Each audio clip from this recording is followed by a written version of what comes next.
Ici Johnny Desroches. Et Julien Lachance. Bienvenue à Pas sorti du bois.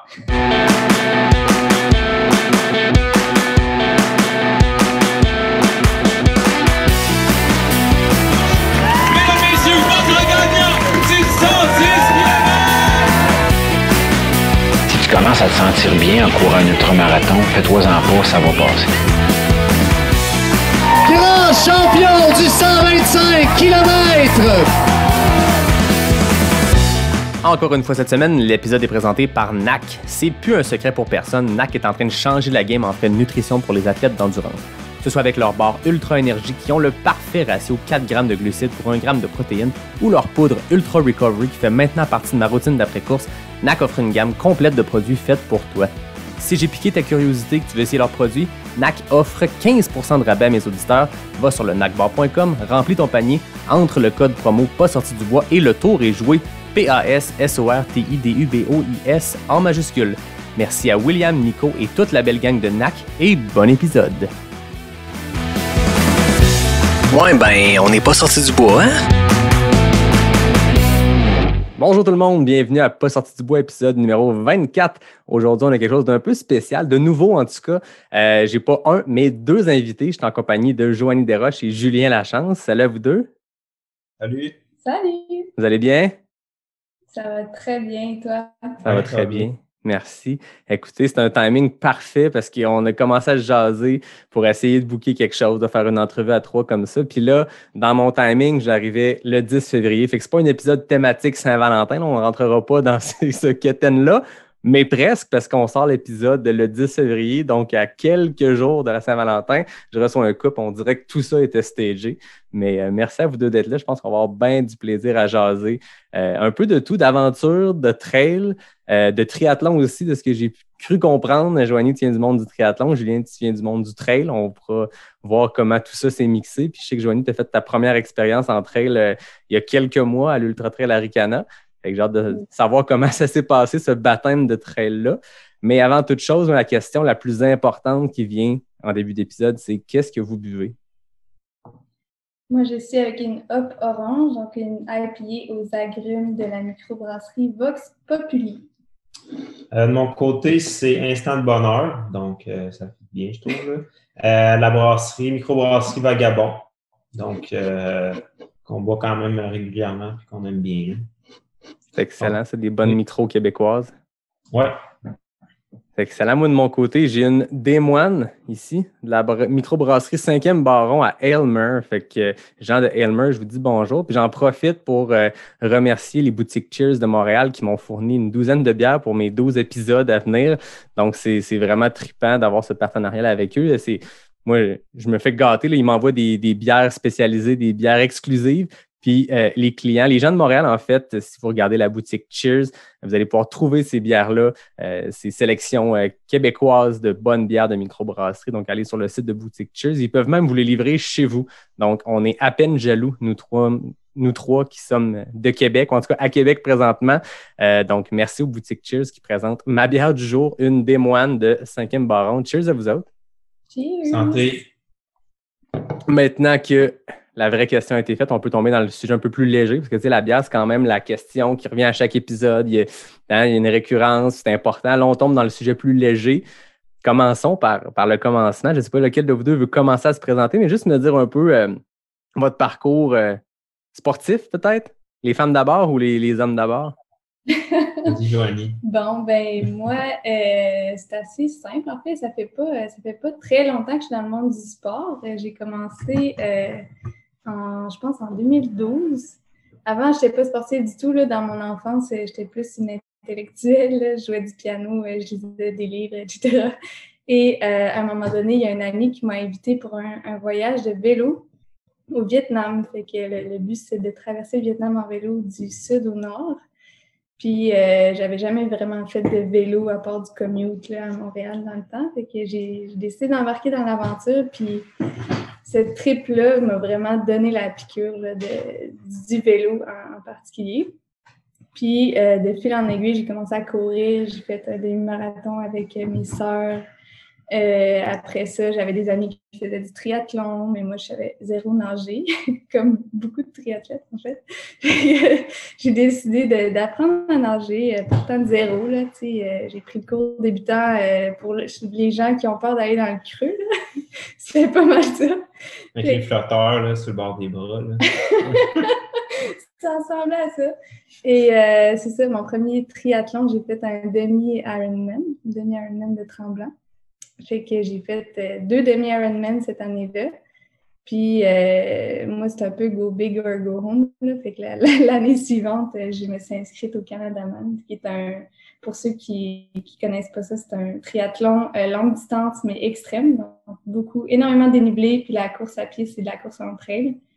Puis ça termine ultra bien sur le top du Mont Mégantic. Donc là, Canadaman, 1, 2, 3 fois. En fait, les 3 éditions, j'ai fait le Canadaman. Et c'est ça qui m'a vraiment poussée à commencer la course en sentier. Puis depuis ce temps-là, j'aime vraiment ça courir dans le bois. Puis comme tu disais tantôt, j'ai fait mon premier ultra à l'UTHC cette année, un 65 km qui était énorme pour moi, là.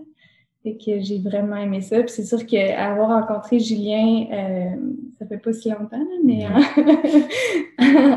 au printemps dernier, ben cet été, on a vraiment fait beaucoup de trails. Puis là, je me suis vraiment mis à triper sur courir dans le bois, explorer de nouveaux sentiers. Puis c'est là que je suis maintenant.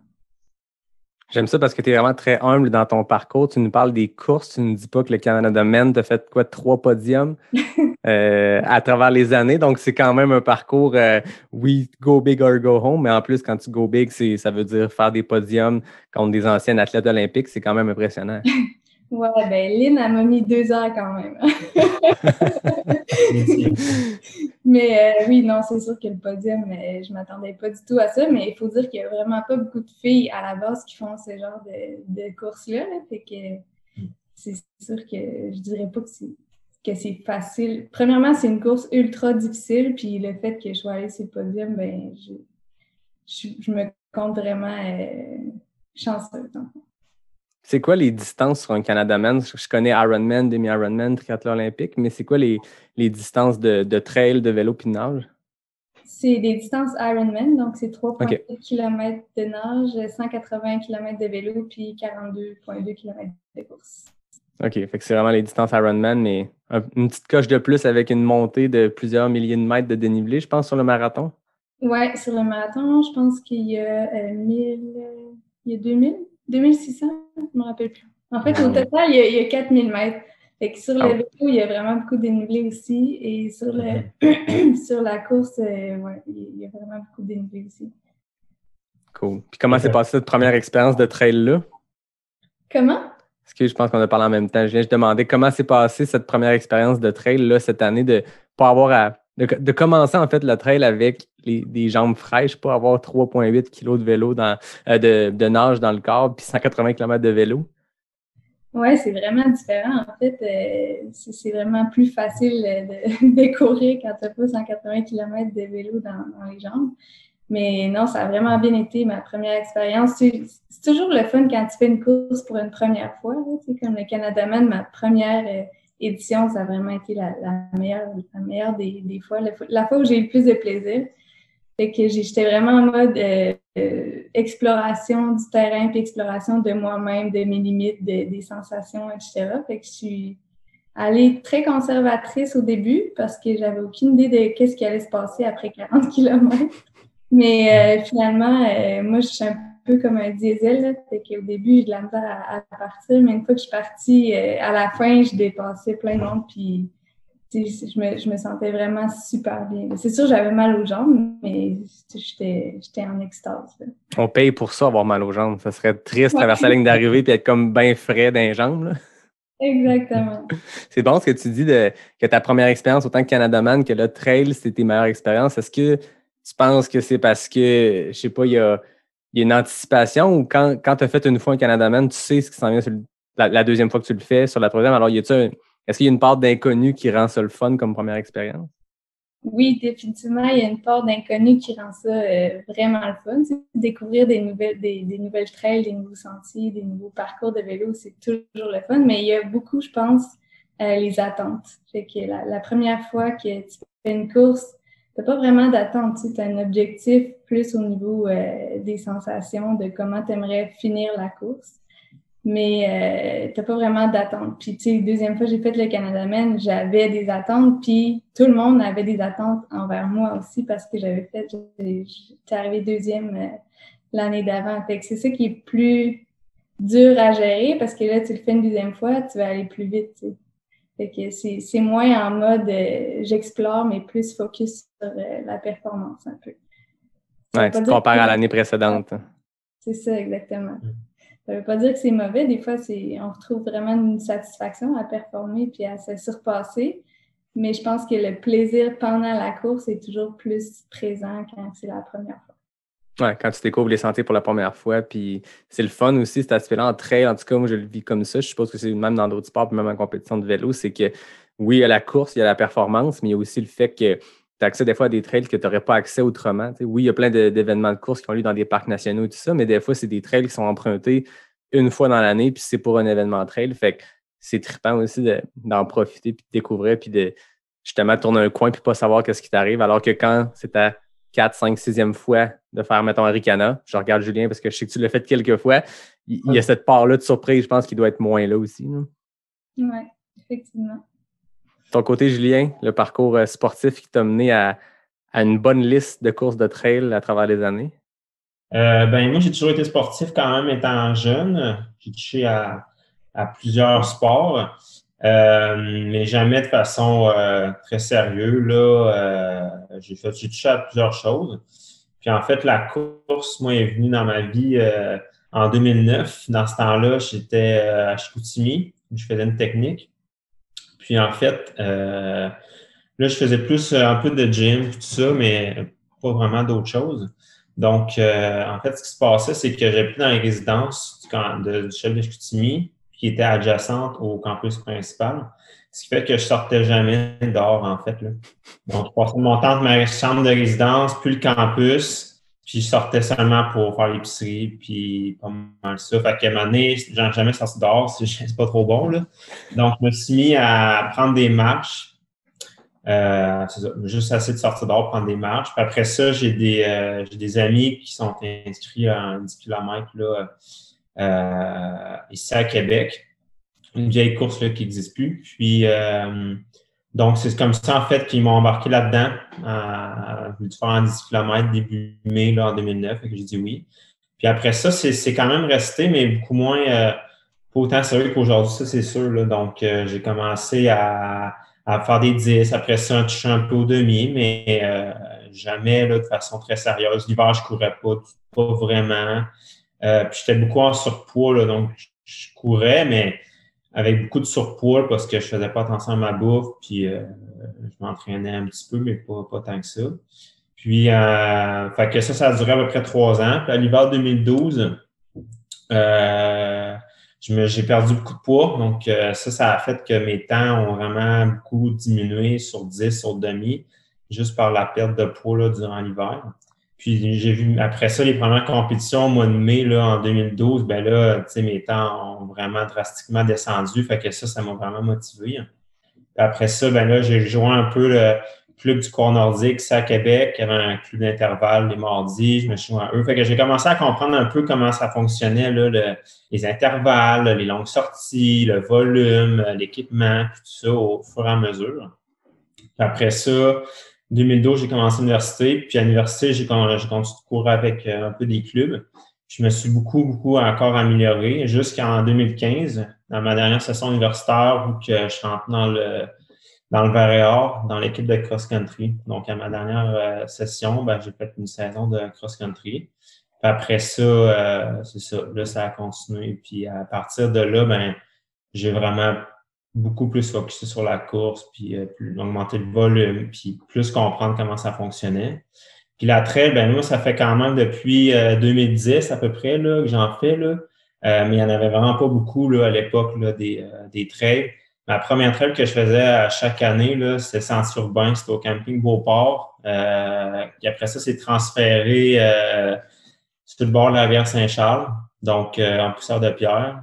Donc ça, j'ai fait plusieurs années avant, après ça, de migrer plus vers les autres courses de trail que tranquillement ont fait leur apparition là, un peu partout au Québec. Là. Fait que ça fait quand même à peu près 10 ans là, que je touche un peu à la trail.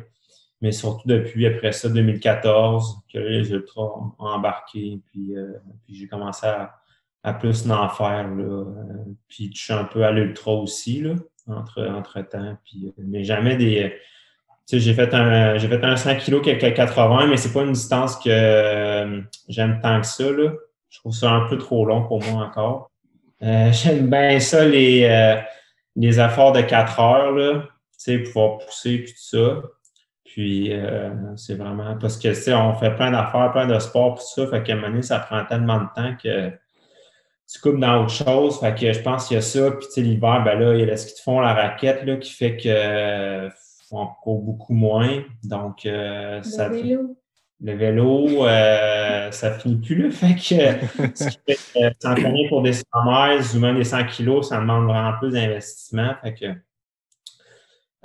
puis moi, ma limite en ce moment, c'est que ça ne me tente pas de courir toute une nuit. Donc, si je me rends là, c'est que c'est vraiment trop long puis que je vais peut-être me tanner là, avant. Là. Donc, j'aime encore ça racer. Là, donc, j'aime autant ça faire des 10 kilos sur route. Je touche encore beaucoup à la route, beaucoup à la track. J'aime vraiment ça, en fait. Là.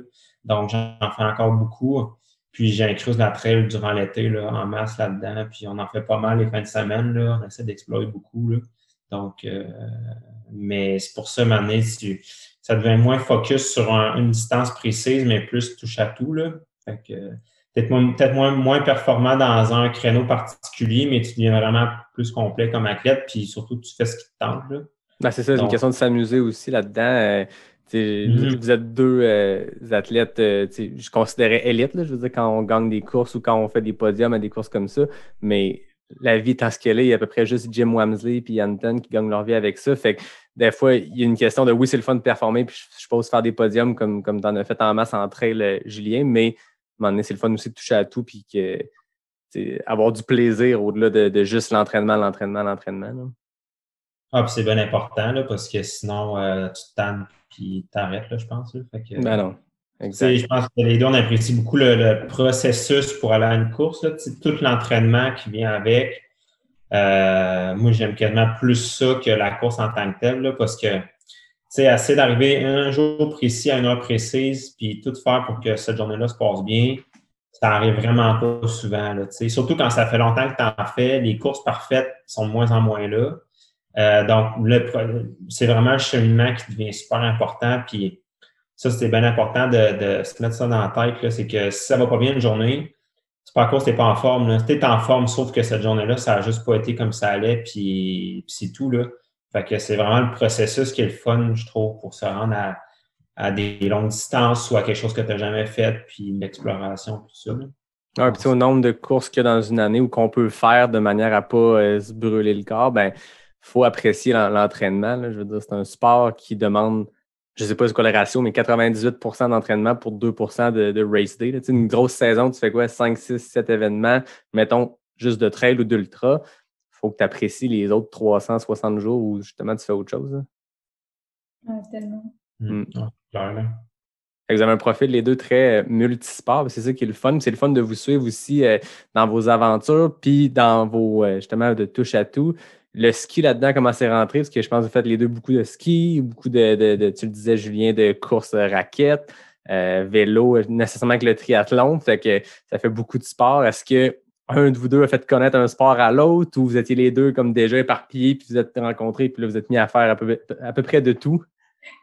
On était pas mal éparpillés, je dirais. On est quand même multisports les deux. C'est sûr que moi, j'ai un background plus vélo. Là. J'aime vraiment beaucoup le vélo. Puis même en mode cyclotourisme puis tout ça. Fait que je pense que Julien, oui, faisait un peu de vélo. Mais c'est marginal. Là, ça fait longtemps que j'avais un vélo de route, mais mon focus était tellement sur la course à pied que le vélo, j'essayais de faire une petite sortie par semaine, mais c'était souvent, ça prenait le bord pour tout ça. Là. Fait qu'avec Joanie, là, mes capacités en vélo ont vite augmenté. Puis le plaisir aussi, là, ça se développe. Là. Avant, je trouvais pas nécessairement de plaisir, mais là, avec les voyages qu'on a fait de vélo, puis les sorties de vélo, là, j'y prends vraiment plus plaisir.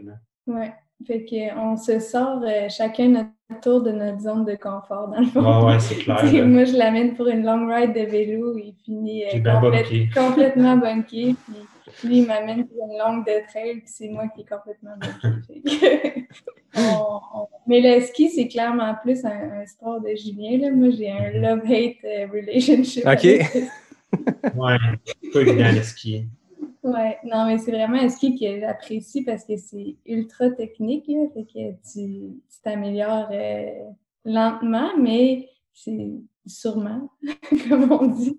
Mais mais c'est vraiment difficile pour vrai. C'est un sport qui est ultra tough, qui fait travailler le corps au complet. Puis j'apprends de plus en plus à aimer ça avec Julien qui en fait beaucoup puis qui est vraiment mordu de ski de fond. Là.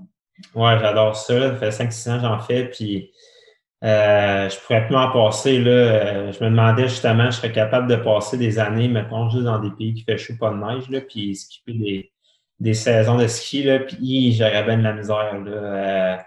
J'ai hâte là, en novembre de skier, puis j'essaie d'en faire le plus possible durant l'hiver, en complément des autres sports, tout ça. Là, mais j'aime vraiment ça. Je donne des cours de ski aussi, puis c'est ça me passionne. Mais le ski, là, tant le pas de patin que le classique, là, c'est tellement complet comme sport. Là, c'est incroyable là, parce que ça te prend de la force, mais beaucoup de finesse aussi. C'est extrêmement technique, mais ça prend, surtout le pas de patin, le skate, là, c'est vraiment technique, puis très musculaire, très cardio, puis ça prend du temps. Là. Ça prend plusieurs années avant d'avoir une tête technique là, qui te permet d'apprécier le sport, puis pas tout le temps être juste tout le temps en zone 5 ou à bloc, tout ça. Donc, ça prend un certain temps, mais quand tu arrives à arriver à ce niveau-là d'habileté en ski, on dirait que là, tu commences à l'apprécier. Mais avant ça, souvent, c'est, comme dit Joanie, là, c'est dur, c'est l'enfer, puis tu n'as pas le moment d'être en forme, alors que tu es sûrement en forme. Sauf que ça implique tellement de muscles que tu ne travailles jamais, de coordination, d'équilibre. C'est pour ça que c'est autant complet. Là. Donc, mais à un moment donné, à force de skier puis de donner la peine, ça finit par mieux aller. Là. Mais moi, je ne m'en passerai plus. Là. Ça me donne un break de course aussi. Ça me permet, rendu à mars-avril, d'avoir le goût de refaire des intervalles puis de refaire du volume de course. Là. Fait que ce break-là hivernal là, avec le ski, là, je trouve ça. Puis ça fait du bien au corps aussi d'avoir des petits breaks, que ce soit du cross-training l'été avec du vélo en combinaison ou juste, comme tu dis, du ski de fond. Moi, ce que j'aime, puis je reviens d'une blessure, puis c'est mon ostéo qui m'a dit: fais-tu du ski de fond? J'ai fait, j'en ai fait pendant 10 ans, pendant que j'étais jeune, puis j'avais arrêté parce que, je sais pas, maintenant à 13 ans, c'est plus cool d'aller en ski de fond que tes parents. Je me rappelle même pas pourquoi j'ai arrêté, j'aimais ça. Puis, je me rappelle, à 8 ans, je dessinais dans mes cahiers d'école que je voulais aller aux Olympiques en ski de fond. Fait que je sais pas à quel moment ça s'est perdu, mais là, de retrouver ça, j'ai vraiment du plaisir, autant pour le sport, parce que, comme tu dis, c'est technique, mais il y a quelque chose qui reste, ça se perd pas. Puis, pour vrai, l'impact est tellement moins. Dans moi, en ce moment, je veux dire, le problème, j'étais capable de faire de la course encore avec ma blessure, mais c'était l'intensité. Dès que je voulais faire des intervalles, dès que je voulais faire pomper un peu mon cœur, c'est là que ça lâchait. Le ski de fond, je veux dire, tu peux monter le cœur vraiment intense, puis il n'y a aucun impact. Alors que quand en course, on le sait, là, quand on fait des intervalles, les pas sont plus grands quand tu vas vite, donc il y a plus d'impact. Donc, est-ce que c'est encore 4 fois ton poids que tu mets sur tes articulations? C'est peut-être rendu 5. Fait que, tu sais, il y a ça, le ski de fond, tu peux comme te ramasser puis finir bien magané une séance, puis il n'y a pas eu d'impact. C'est trippant. Ça fait du bien, là. C'est tous des gens qui font de la course beaucoup durant l'été et l'automne. Intégrer du ski de fond, là, juste essayer une sortie par semaine. Surtout le classique. Le classique reste quand même vraiment similaire à la course à pied parce que c'est dans le même axe, tout ça, contrairement au skate. Puis le classique, c'est un peu plus accessible parce que à la limite, tu peux marcher avec des skis. Là. Ah oui. Puis la technique, ça prend quand même relativement bien, fait que ça s'intègre quand même assez bien dans l'hiver pour des coureurs en général. Puis des centres, il y en a vraiment partout. Là, donc, c'est vraiment le fun à intégrer. Puis le skate, là, c'est sûr, c'est un petit peu plus musculaire, beaucoup plus technique. Mais oui, il y a moyen de garder la forme.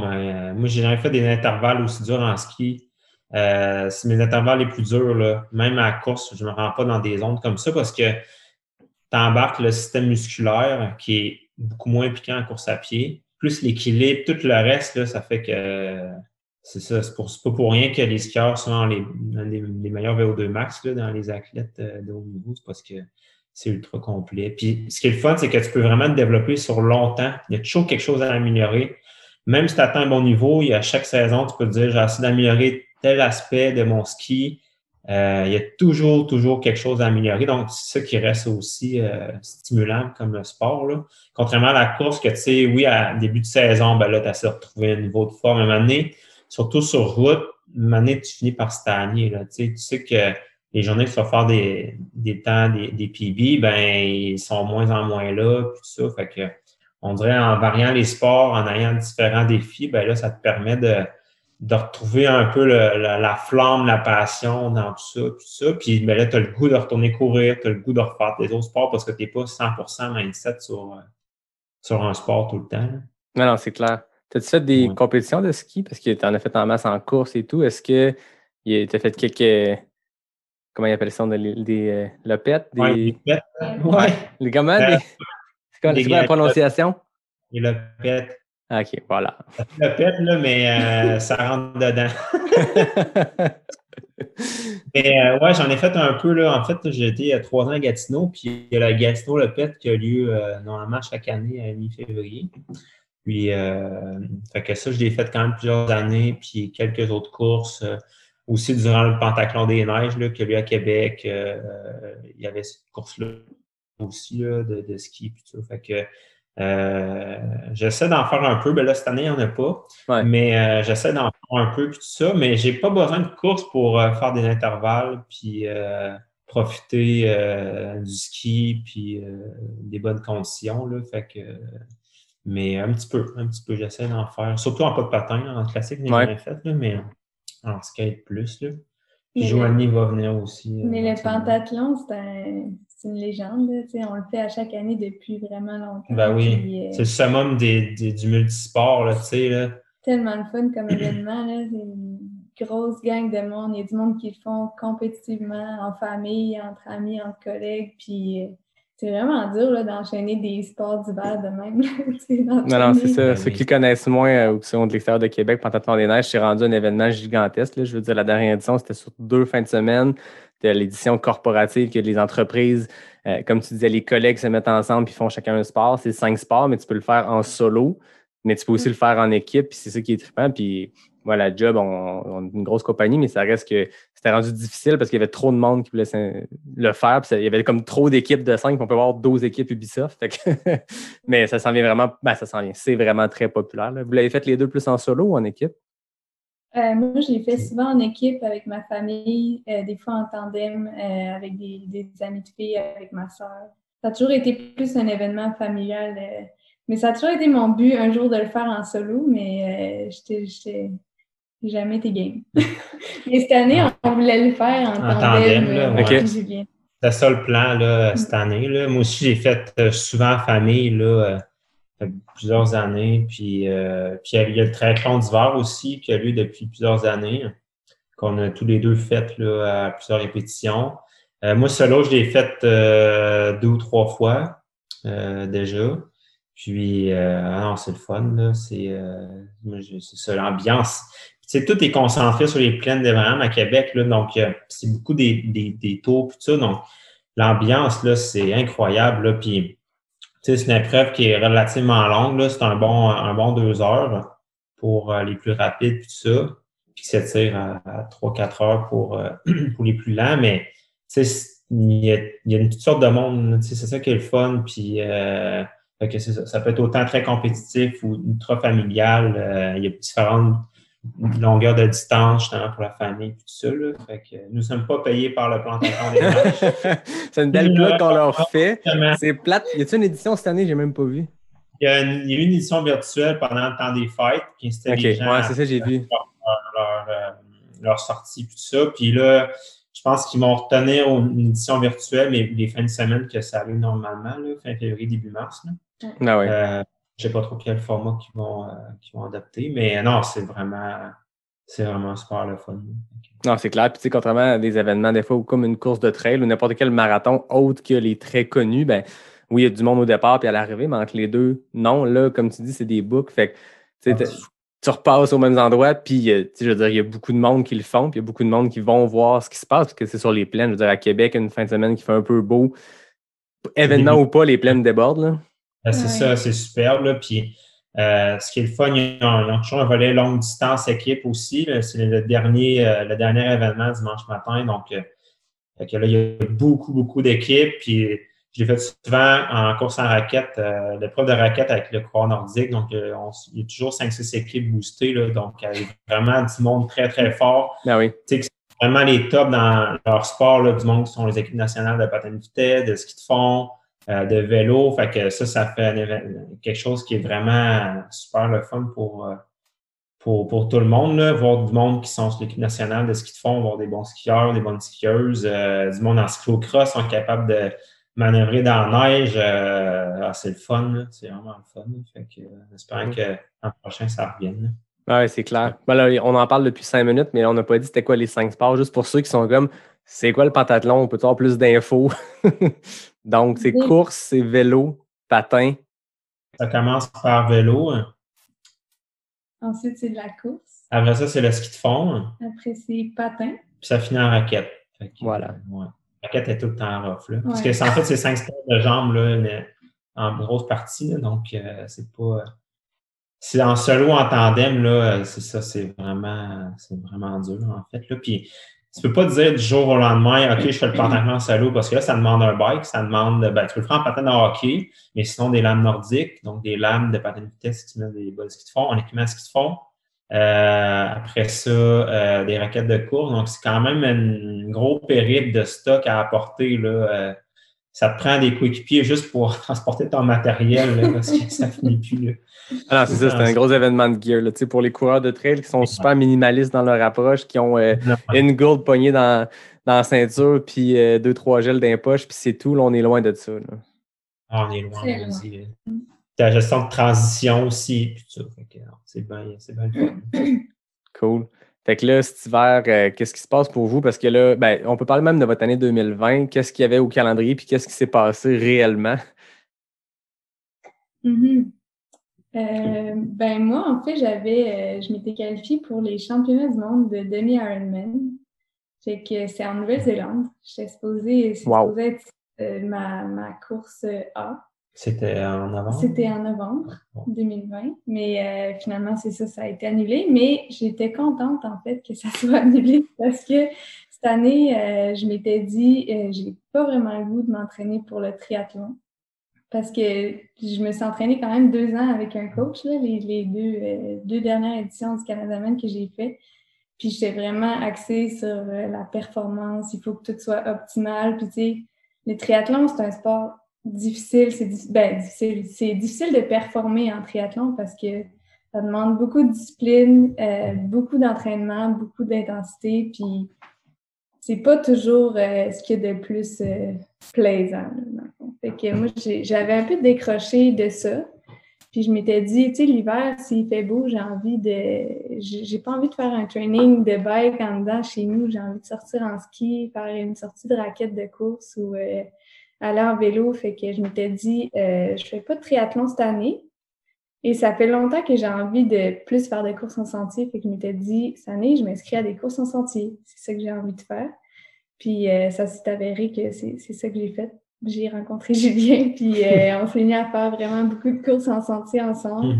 Puis dernière minute, en fait, relativement dernière minute, on s'est inscrit au 65 à Arcana, 65 km, parce qu'on s'était dit, on s'est quand même entraîné un peu en sentier. C'était pas prévu, en fait, là, comme 2 semaines avant.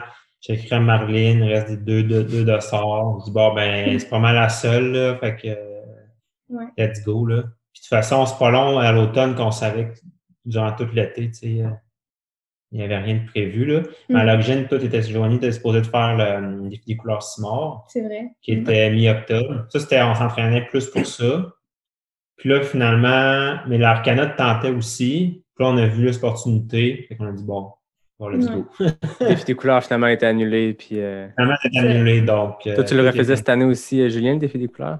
Moi, j'avais le marathon du Train du Nord. OK. Qui est octobre. Ça, c'était ma course phare, là, une partie de l'été puis l'automne, qui était à peu près, là, c'est ça, là, quelques semaines là, après Arcana. Mais j'essaie quand même de faire Arcana, mais de me ménager, je sais pas de me ménager, là, mais de profiter le plus possible, là, sans trop savoir qu'est-ce qui allait se passer après. Puis c'est tellement une belle course que je ne pouvais pas refuser là, de me lancer sur le départ puis le faire. Finalement, ça a été une superbe journée. Il a fait super beau. Puis c'était bien le fun. Puis finalement, le Train du Nord est annulé. Là. Je me suis quand même fait un marathon maison là, à Québec, là, sur un parcours similaire avec un autre ami qui était sur le marathon, Joanie, puis la blonde à cet ami-là qui était en vélo. Il y avait quand même quelques lumières à gérer. Là. Donc, j'ai joué à la brigadière. Ouais, c'est vrai. Donner la bouffe, puis l'eau, tout ça. Finalement, j'ai fait vraiment un super temps. Là, c'est-à-dire? Ouais, c'est ça. On veut des chiffres, là. 2h31, là. 2h31. Okay. Solide. Qui est pour moi un PB de 8 minutes sur marathon. Bon, c'est pas un marathon officiel, là, mais bon, je le prends quand même. 42,2 pareil, là. C'est ça. Puis, c'était une journée incroyable. T'as fait ça à quelle date? Début octobre, le 4. Je pense que c'est la même journée que le Train du Nord. Puis on a fait moi puis Victor, l'autre gars, on a fait un gros split négatif, donc on était plus vite sur la deuxième moitié. Ça a été parfait. Là. Mais j'aurais voulu avoir une journée de même, je pense, au Train du Nord, puis je l'aurais pas eu. Là. Tu sais, des journées comme ça arrive pas souvent. Fait que, il faut en profiter quand ça passe. Puis... des défis, puis des trucs comme ça durant l'été. Mais ce qu'on aime beaucoup, en fait, Joanie a une van life, là. Donc, je me suis un peu approprié aussi. Fait que, durant l'été, vu qu'il n'y avait pas de course, on s'est vraiment, chaque fin de semaine, quasiment, on partait quelque part, là. Puis avec la van, tu ne te casses pas trop le basic. S'il pleut, tu es à l'abri. Ça apporte un certain confort aussi. On peut apporter les vélos. Fait qu'à chaque fin de semaine ou presque, là, on se trouvait une destination. Des fois à l'avance, mais des fois plus dernière minute. Qui annonce beau, on n'est jamais allé, on y va. Fait que ça a permis de découvrir plein d'endroits au Québec là, durant l'été qu'on n'est jamais les deux allés. Puis souvent, on découvrait une trail. Fait qu'on faisait un 30 kilos de trail une journée. Le lendemain, on faisait plus de vélo. Puis ça, on a fait ça une bonne partie de l'été là, à juste se promener comme ça. Puis fait que ça a permis ça, en fait, aussi, là, donc, de plus découvrir, puis de pas trop avoir de structure ou non plus d'entraînement. Des fois, ça devient lourd un peu, puis fatigant d'avoir tout le temps de structure. Là.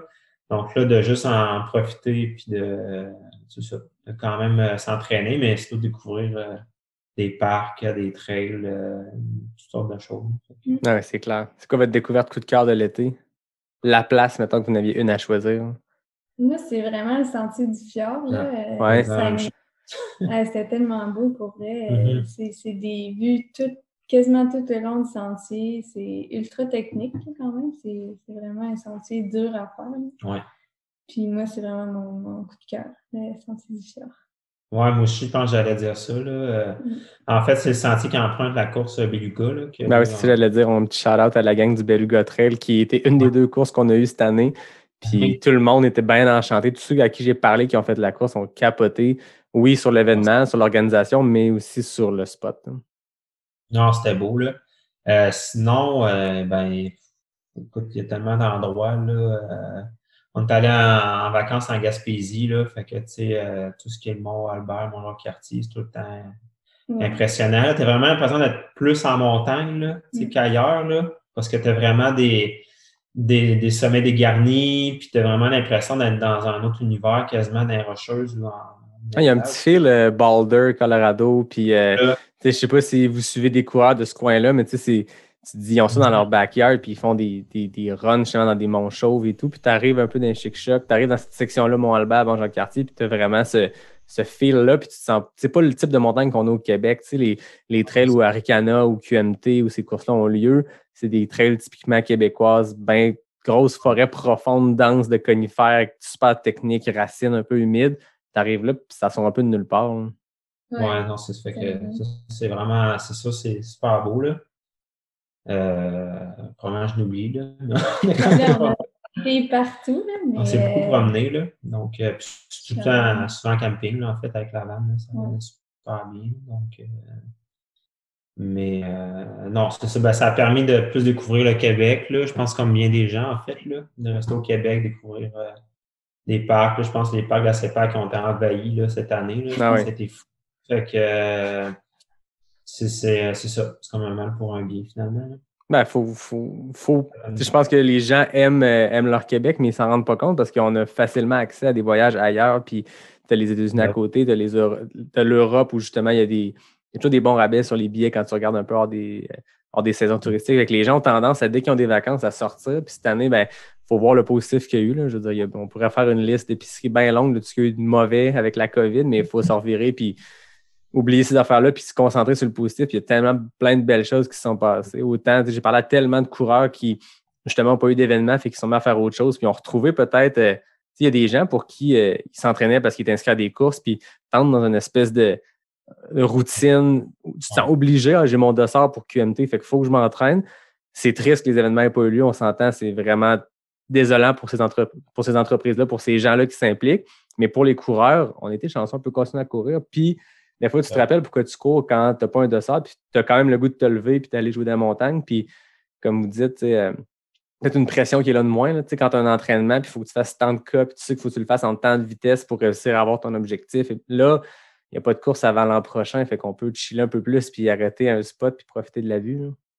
Ben oui, exactement. Mais nous, on profite de la vue, même si on fait un entraînement en passant. J'espère. Ben, je pense que l'esprit trail est de même en général. En tout cas, tout le monde avec qui je parle, moi, je suis de même. Il y a bien des runs que tu te dis, ça ne rentrera pas dans mes records personnels, mais on s'en sait que ça a été beau. On a eu de belles températures, des vues écœurantes, t'arrêtes, t'en profites. Je pense que ça fait partie un peu de l'esprit trail. Puis souvent, moi, l'expression que j'aime le plus en trail, que j'abuse parce que des fois, il y a des journées un peu plus relaxes, que c'est juste être du temps sur tes pieds. Tu sais, l'expression de time on your feet. Puis même si c'est une journée que tu es plus en mode power hike, puis au lieu de pousser puis d'être bien magané le lendemain, tu y vas un peu plus relax, ben c'est du temps sur tes jambes, puis tu en as besoin quand tu fais de l'endurance puis tu fais de l'ultra. Là. C'est ce que Julien me répétait souvent cet été. Non, mais c'est correct, on n'est pas allé vite, mais c'était du temps sur tes jambes. Ben oui. Puis finalement, je me suis rendu compte que c'était quand même vrai. Là, au 65 à Arcana, je me sentais bien jusqu'à la fin. Là, fait que je ne m'attendais pas à être encore capable de courir à la fin de la course. Mais j'étais capable. Fait que...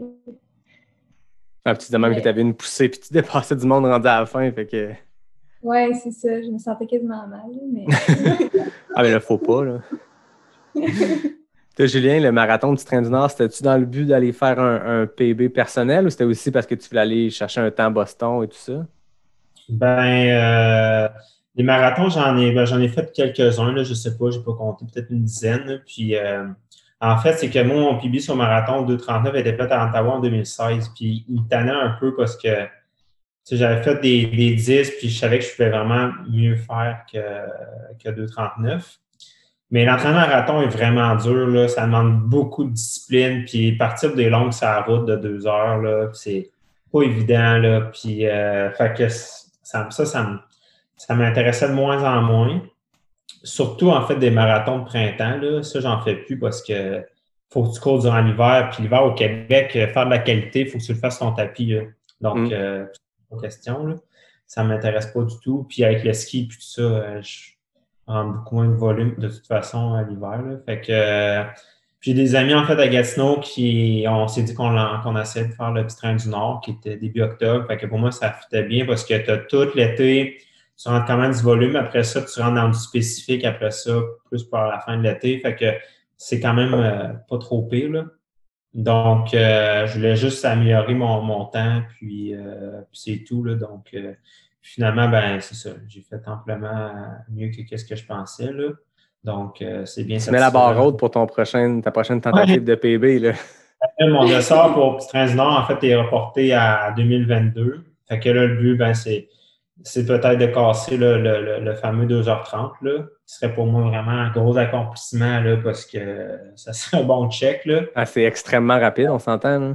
Jamais j'aurais pensé me rendre là, sur ces distances-là, juste en reculant de 3-4 ans en arrière. J'ai commencé à m'améliorer un peu sur 5, sur 10, là, mais maintenant, ça devient plus difficile. Là. Donc, ça devient une question de secondes aussi, tu sais, qui est... ouais, c'est ça. Puis de bonnes journées, tout là. Donc, c'est ça. C'est pas évident. Là. Donc, mais j'aime encore ça, faire de l'intervalle sur la route, puis faire de la piste, puis tout ça. Donc, puis ça va bien, tu sais.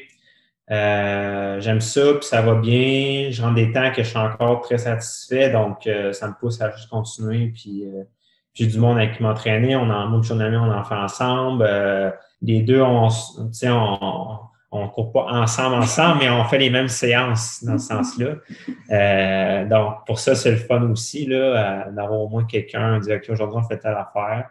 Même si on n'est pas à se tirer un ou l'autre, ben, on le fait en même temps. Donc, ça, c'est. Est-ce que ça vous aide pour votre discipline d'être les deux des athlètes qui, je veux dire, il y a une organisation, on le disait tantôt, vous aimez ça, faire multisport et tout ça, ça reste que quand tu as des objectifs, que ce soit le marathon, que ce soit Arikana, à un moment donné, à travers les sorties le fun de fin de semaine en van, il y a aussi du spécifique qui doit être fait.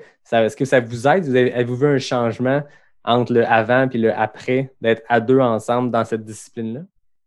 Oui, en fait, je pense que oui, ça nous aide beaucoup parce que on apprend un peu un de l'autre aussi. Tu sais, Julien, il a quand même beaucoup de connaissances en course à pied, puis tu sais, il m'a aidé à quand on s'en allait pour des gros intervalles, ben, on faisait un bon réchauffement, des éducatifs, des trucs comme ça. Puis ça nous aide beaucoup aussi à se motiver l'un l'autre. Tu sais, on se dit, OK, on va faire des intervalles mardi, jeudi. Puis sinon, ben, pour le vélo, je pense que ça nous aide aussi parce que moi, j'ai quand même une bonne expérience d'entraînement en vélo, fait que j'aide. Ben oui, puis l'entraînement de vélo intérieur, tu sais, qu'on fait un peu quand même, là. Fait que ça aussi, son expérience là-dedans, dans le type d'entraînement là, qui était pour moi très abstrait, là, en fait, là, tous ces termes-là, puis ces types d'entraînement-là que je faisais juste pas. Puis tu sais, je pense que les deux, on est quand même disciplinés. Si on fait chacun nos affaires de notre côté, on est quand même capable d'arriver à. Ça fait longtemps qu'on s'entraîne, puis on a des objectifs, puis on est capable de se motiver à les faire, même si on est juste un et l'autre, mais les faire les deux ensemble, ben, tu te poses moins de questions, puis surtout, tu diversifies plus, là. Tu sais, on diversifie les sports, puis les types d'entraînement, puis des fois, tu penses à des affaires que tu ne penserais pas avant par toi-même. Puis tous les experts le disent que la clé, c'est de diversifier les sports. Même quand tu es en spécifique, les plus grands athlètes de course sur route ou de trail ou whatever, ils disent que c'est pas soutenable les gens qui font qu'un seul sport d'une seule façon pendant longtemps. Tu sais. Exact. Les grands sportifs de trail qu'on voit, que moi je suis, que je connais, ben c'est à un moment donné, ils sont bien à se diversifier parce que 2, 3, 4 saisons à faire des semaines de 200K, 250K, c'est pas soutenable, c'est pas intelligent. Non, surtout la course à pied, c'est un sport d'impact, c'est extrêmement dur sur le corps. Là. Puis, tu sais, si tu juste bien spécifique, ben, tu as une bonne progression peut-être, mais c'est ça, sur du moyen long terme, là, c'est pas envisageable là, pour la motivation puis pour le corps. Là. Donc, c'est pour ça de diversifier ce que tu fais là, durant l'année, là, c'est vraiment bien important pour ces différents aspects-là. Puis tout devient un peu complémentaire. Là. Donc, tout aide, tous les sports aident entre eux. Là. Puis, tu sais, je pense que les deux, notre but, c'est pas de devenir un meilleur coureur, juste de devenir un meilleur athlète en général, d'être le plus complet possible. Puis de sentir que, tu sais, on touche à beaucoup de choses, puis qu'on se débrouille dans tout, puis qu'on est capable d'évoluer dans tout ça. Puis d'avoir plusieurs options, tu sais, l'hiver, si il a tombé une bordée, c'est pas beau, ben, moyen pour courir sur l'asphalte ou le ski, ben, il y a la course en raquette. S'il y a du verglas, on a le bike en dedans. Tu sais, fait que ce qui fait qu'on n'est jamais au dépourvu, puis il n'y a jamais quelque chose qui me dit ça ne me tente pas, mais tu es obligé de le faire. Tu sais, fait que, il n'y a jamais de bonne raison de ne pas sortir. Tu peux pas dire moi je fais un coureur, je fais juste de la course, puis aujourd'hui il y a du verglas, fait que je ne peux pas y aller. Tu as d'autres options, puis c'est bon aussi pour l'entraînement. Je pense qu'on s'aide aussi d'une autre façon, c'est que Julien il me pousse beaucoup là, pour la course à pied. Je me suis quand même améliorée en temps et en distance. Puis moi, j'apprends un peu à Julien à se reposer. Ouais, ça c'est mon gros problème parce que pendant des années, j'ai jamais été coach, à part quand j'étais à Sherbrooke, là. Mais je me suis vraiment toujours autogéré. Puis c'est sûr que pour moi, tu sais, j'apprécie beaucoup le volume, là. Tu sais, je suis capable d'en prendre beaucoup, beaucoup, là. Puis d'en prendre. Puis tu sais, je sais pas si c'est un mélange du multisport ou juste de ma génétique, mais je me blesse quasiment jamais, en fait, là. Je pense que c'est un mélange de tout ça. Fait que, tu sais, let's go, on en remet, puis ça va payer, puis tout ça. Fait que des fois, ça paye, des fois, ça paye pas. J'ai déjà eu des bons build-up incroyables, mais juste un peu trop qui fait que, rendu journée de la course, ben ça se passe tellement pas bien, là. Ça, j'en ai vécu souvent, puis mais des fois, tu n'apprends pas, tu sais, parce que tu es juste avec toi-même, puis tu te dis, OK, ben tu te reposes, mais tu te reposes pas vraiment, puis tu recommences tout de suite. Fait que quelqu'un qui est plus, tu sais, qui avait quelque chose d'une structure, qui avait des journées off, puis que ça fonctionnait bien, ben là, j'inclus des journées off pour faire autre chose. Puis ça, ben moi, ça m'apporte beaucoup là, de pas juste penser au sport, puis tout ça, puis de prendre des journées off pour faire autre chose, puis d'apprécier ces journées off-là, là, de ne pas le voir comme un fardeau, ou de ne pas le voir comme un moment, OK, je perds du fitness, ou je perds un moment de m'entraîner, ou tout ça, mais de le voir plus comme un gain à l'entraînement, puis c'est ça, parce que la récupération, c'est de l'entraînement. Ben, c'est ça. Ça fait partie. Si tu récupères pas bien, tu n'iras pas plus vite. C'est ça. Fait que moi, c'est ça, c'est un gros apprentissage à ce niveau-là. Puis j'étais habitué de faire vraiment des gros volumes de courses, puis tout ça, puis bien les encaisser, mais à un moment donné, c'est ça. Là, il y a des journées, tu peux enchaîner des courses, puis que ça se passe bien, mais à un moment donné, c'est ça. À un moment donné, c'est sûr, ça finit par extrêmement taxant là, sur le corps. J'aime ce que tu dis, Joanie, que la récupération, c'est une sorte d'entraînement, c'est une forme d'entraînement, puis c'est nécessaire. Puis je pense que, je veux dire, je parle à toutes sortes de coureurs, de toutes sortes de niveaux, de toutes sortes d'âges aussi. Puis l'âge, des fois, ça n'aide pas non plus ce côté-là. La récup, elle devient, je pense, de plus en plus importante. Puis je veux dire, on rajeunit pas. À chaque année, on est plus vieux. Puis on a, moi, ça fait, je pense, 12 ans que je cours, 11 ans que je cours. Puis je sens que il y a des choses, des petites douleurs, des petites patentes qui n'étaient pas là avant. Puis de récupérer, je pense que c'est nécessaire pour la longévité dans le sport aussi. Là. Peu importe c'est quoi les objectifs, peu importe c'est quoi le sport, juste de se donner le temps de se réparer. Hein. Oui, physiquement et mentalement. Là, des fois, ça fait du bien de juste prendre un break mental. Tu sais. De pas juste penser à ton prochain entraînement, de pas juste penser à ta course. Puis moi, j'adore le sport, là. Je fais beaucoup de sport et tout ça, mais je trouve ça important pour mon équilibre mental d'avoir des moments ou des journées où je pense pas au sport. Je pense à autre chose. Ben oui. Puis là, tu disais que Joanie, tu as eu un bon impact sur Julien pour l'aspect relaxé et capable de décrocher. Inversement, tu disais tantôt, Julien a eu un bon impact sur toi pour le côté plus compétitif ou le fait de se pousser? Le côté compétitif, je l'avais quand même avant, mais le côté, je peux en prendre plus que je pense que je peux en prendre.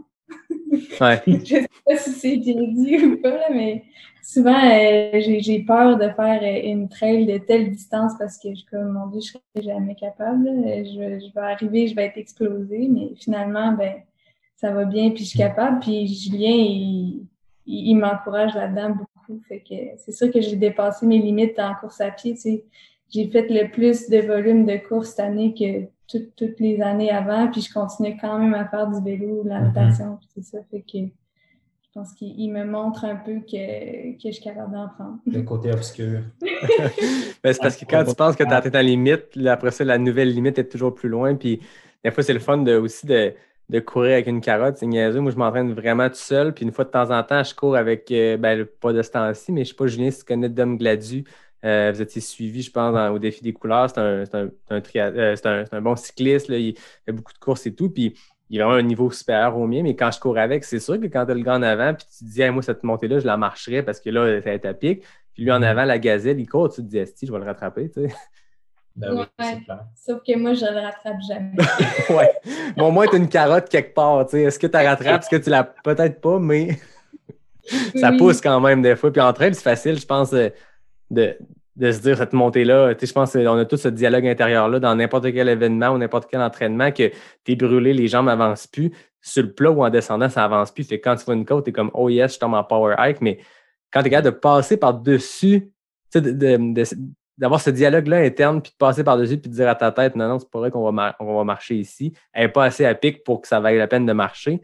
Quand tu passes par-dessus ce step-là, tu te rends compte que c'est là que tu gagnes du gain. Puis moi, je me rappelle en train, c'est là que j'ai senti la première fois quand je me suis dit, OK, cette montée-là, normalement, je la marcherais. Aujourd'hui, je la cours, tu arrives en haut, puis tu te dis, c'était pas si pire finalement. Puis c'est de même que tu te crains, puis tu passes par-dessus. Parce que ta tête, elle va juste vouloir que tu arrêtes. Tu as mal, c'est normal. Là. C'est un combat perpétuel contre ta tête. Là. C'est tout le temps ça, l'entraînement, en fait. Là. C'est de pousser les limites, puis de travailler ton mental, puis de dire que tu es capable de le faire. Puis ça, il y en a qui c'est plus facile que d'autres. Il y en a qui vont juste l'acquérir à force d'en faire, puis avec le temps. Là. Mais c'est de ce désir-là de te faire mal, puis tout ça, c'est ça, faut que ça te tente, là. Mais des fois, Manu, ça te tente plus. Puis, oui. tu restes relax, puis c'est bien correct. Puis il faut des breaks de ça aussi. Là. Tu ne peux pas être tout le temps là, à 100 000 à l'heure, tous les jours ou tous les mois, puis tout ça. Là. Fait que, puis ça reste que c'est le fun d'avoir mal. Pas nécessairement pendant, mais le sentiment qui vient juste après. T'sais. Puis là, on dirait que quelqu'un qui écoute ça, ce podcast-là, cette émission-là, puis qui ne connaît pas le trail ou ce genre de niveau de sport-là, doit se dire c'est des estimes malades. Non, mais ça reste que c'est le fun de se faire mal un peu. Tu sais, finir un entraînement puis te dire j'ai tout donné, il n'y a plus rien.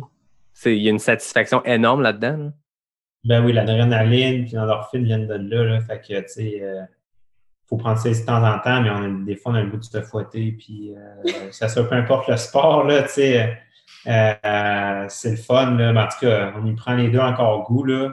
Donc, puis moi, c'est pour ça, en fait, que j'aime encore les courtes distances. Là. Donc, j'aime encore m'entraîner pour des 10 kilos sur route ou des demi. Puis en trail, ben, j'aime beaucoup les 30, 50 kilos ou même plus court parce que j'ai encore ce feeling-là de pouvoir racer, de vraiment tomber dans des zones où tu ne peux pas jaser puis que tu pousses fort tout ça pendant quelques heures. J'aime encore ça que de juste partir comme pour une longue randonnée ou pour en race, je parle là, pour longtemps, tout ça. J'aime ça, mais j'apprécie encore plus, je pense, les épreuves plus courtes, puis c'est ça, les épreuves plus courtes que tu peux vraiment te vider complètement, puis te vider d'une autre façon, là. Je comprends, c'est différent comme effort, là. C'est ça, c'est différent comme sensation, là, mais en train, j'aime beaucoup les distances de 50 km, là, puis fait que on dirait que tu peux vraiment t'arracher, puis une gestion un peu là-dedans aussi, mais c'est ça, tu as un peu de marge de manœuvre, puis c'est ça, chaque personne trouve un peu sa distance dans laquelle il fit, puis tu sais, l'ultra n'est pas une fin en soi, là, dans le sens que, tu sais, il y a beaucoup on véhicule beaucoup de toujours faire plus long, puis surtout les gens qui connaissent moins ça, si tu es un coureur, ben c'est pas de marathon, tu n'es pas un coureur, ou, tu sais, c'est vraiment un aspect qui m'acharne, là, puis que j'ai ça, en fait, parce que, tu sais, c'est pas à cause que tu fais plus long que tu es plus en forme. C'est pas à cause que tu cours des ultras que tu connais plus ça que les autres qui font juste des 10-20 kilos de trail. Puis cet aspect-là, il y a beaucoup de poussé, je trouve, dans les événements ou dans les magazines, tout ça, de la distance reine, c'est la distance la plus longue. Mais en fait, tu sais, à Arcana, il y a des temps qui se font sur le 65 qui sont vraiment plus impressionnants que certains temps qui se font sur le 125. Tu tombes dans des zones de difficulté, tu sais, dans des zones aérobiques vraiment plus dures sur le 65 ou sur le 42 ou même sur le 28, là, tu sais. Donc, qui deviennent une performance qui sont tout aussi valables et équivalentes, mais sont moins valorisées parce que tu ne fais pas plus long. C'était le fun cette année. Excuse-moi, Julien, je te coupe, je rebondis sur ce que tu dis par rapport au 28. J'ai l'impression, comme tu dis, que c'était comme l'épreuve reine du dimanche, mais tout le monde se focusait beaucoup sur les longues du samedi. Puis on dirait que cette année, ils ont fait l'Aricana loup solitaire. Puis ça a permis de voir des gens de trail habitués à de la longue distance. J'ai vu Guillaume Barry, qui était mon premier invité, qui avait gagné le 125, qui est allé le faire, je pense, avec Elliott. Puis les gars, c'est des super coureurs, mais je pense qu'ils focusent dans leur entraînement sur du très long. Puis de les voir sur 28, c'était le fun de voir ça. Puis les gens sont plus mesurés à ça. Moi, je ne me serais jamais inscrit à un 28 de ma vie parce que je suis plus à l'aise dans du long parce que je ne suis pas rapide comme coureur. Mais là, tu dis, l'événement est là, c'est cool, on va aller l'essayer le 28. Puis c'est vraiment trippant comme effort. Puis j'ai monté la montagne noire probablement 6 fois plus vite que je l'ai fait à la fin de mon 125 quand je voyais des choses bizarres dans la forêt puis que j'avançais plus. Tu sais. Puis il y a de quoi de le fun de se challenger puis de revenir à ces distances-là peut-être. Puis on le voit beaucoup, tu sais, à un autre niveau complètement. Kylian, là, pendant des années, c'était plus long des aventures multijours. Puis l'année passée, il a focusé sur que des distances marathon de montagne. Puis c'est un entraînement complètement différent. Puis ça a inspiré le monde à se dire, ah, c'est vrai, il n'y a pas que les ultras, il y a du 42 de montagne, du 30 de montagne. Puis c'est complètement différent comme sport. Puis c'est le fun parce qu'on se parle, là, toi et moi. Puis la semaine prochaine, je reçois Julien Yamba. Donc, c'est mon spécial double Julien. Puis Julien Yamba, c'est un solide coureur qui fait des très longues en entraînement. Mais en course, il focus beaucoup sur ces courtes distances-là. Puis il est extrêmement performant dans ces distances-là aussi. Hein. Oui, fait que c'est ça. Je trouve qu'on focus beaucoup sur les longues distances, mais que c'est ça, c'est pas une fin en soi, puis qu'on peut autant s'accomplir. Puis tu le vois beaucoup sur des coureurs plus débutants qui voient absolument le marathon comme une fin comme coureur en soi, puis qu'il faut que tu atteignes ça pour devenir un vrai coureur. Là, mais je connais tellement de gars et de filles qui s'entraînent de 10 kilos, qui s'entraînent bien plus que des gens qui font du marathon. Puis, fait que, tu sais, je trouve qu'il y a beaucoup de toujours plus, là. Tu sais, oui, on le fait en entraînement, mais tu sais, sur des races, c'est ça, des fois, de revenir plus sur du court, justement, ça fait changement. Oui, mais à un moment donné, tu fais un peu ce qui te tente. Ben oui, c'est sûr. Pas tout le monde, moi, je fais pas de cours parce que j'aime pas ça m'arracher tout le temps dans des événements. Toi, je sais que tu adores ça, mais c'est pas tout le monde qui aime ça faire de l'intensité. Puis, il y en a qui ont beaucoup tendance à se blesser aussi quand ils font ça, dont moi. Donc, je sais que sur du longue distance, la trail, je suis plus capable de supporter ça, puis j'aime plus ça, tu sais. À un moment donné, tu fais une course parce que tu aimes l'entraînement pour te rendre à cette course-là. Mais moi, j'aime ça, faire de la longue distance. Les entraînements à plus haute intensité, je trouve ça moins de fun, plus difficile. Tu sais. C'est pour ça que moi, je préfère la longue distance. Il ne faut juste pas subir de peer pressure, comme tu dis, Julien, que si tu fais pas du vrai ultra, comme tu sais, la définition de l'ultra est large, puis j'ai vu un forum à un moment donné, puis il disait qu'en bas de 160, c'est pas du vrai ultra. Fait que là, ce que tu envoies comme message, c'est que si quelqu'un veut faire de l'ultra pour vrai, il faut que je fasse absolument un 160, mais il y a du monde que ça fera pas un 24 heures avec une nuit, puis devoir manger des gels pendant 24. Tu sais, je veux dire, chacun, il faut qu'il trouve ce qu'il aime, puis quand tu aimes ça, te craquer puis vraiment te brûler, ben peut-être la courte distance, c'est plus pour toi. Puis quand tu es plus à l'aise dans un pace zone 1, mais très longtemps, ben on va dans ces distances-là. Mais il n'y a pas de bonne réponse au final. Ce qu'on veut, au-delà des médailles, au-delà des événements, au-delà des accomplissements, c'est juste sors dehors puis amuse-toi. Là. Exact. Puis une petite anecdote concernant les 28 km de Arcana, nous aussi, on l'a fait. Là. Ah ouais, OK. Aller en juillet ou en août là, avec la vanne, là, puis c'est drôle parce qu'il y a l'arche, puis là, tu finis, puis il y a les criquettes. il y a l'arche, mais il n'y a pas de bière. C'est ça. Julien, il l'a fait une première fois par lui-même, toute seule, parce que lui, il faisait un temps. Fait que il est quand même très bien fait. Là. Je pense que c'était quand même mis à bloc. Ouais, non, je m'étais mis à bloc, là, puis je l'avais jamais fait, en fait, le 28, là. Juste la fin, parce que c'est la même fin que longue distance, là, puis... Puis moi, je l'ai attendu, puis il est parti pour une deuxième boucle avec moi pour me supporter, dans le fond. Prenez son eau là-bas pour qu'elle ait rien sur elle. T'étais son pacer.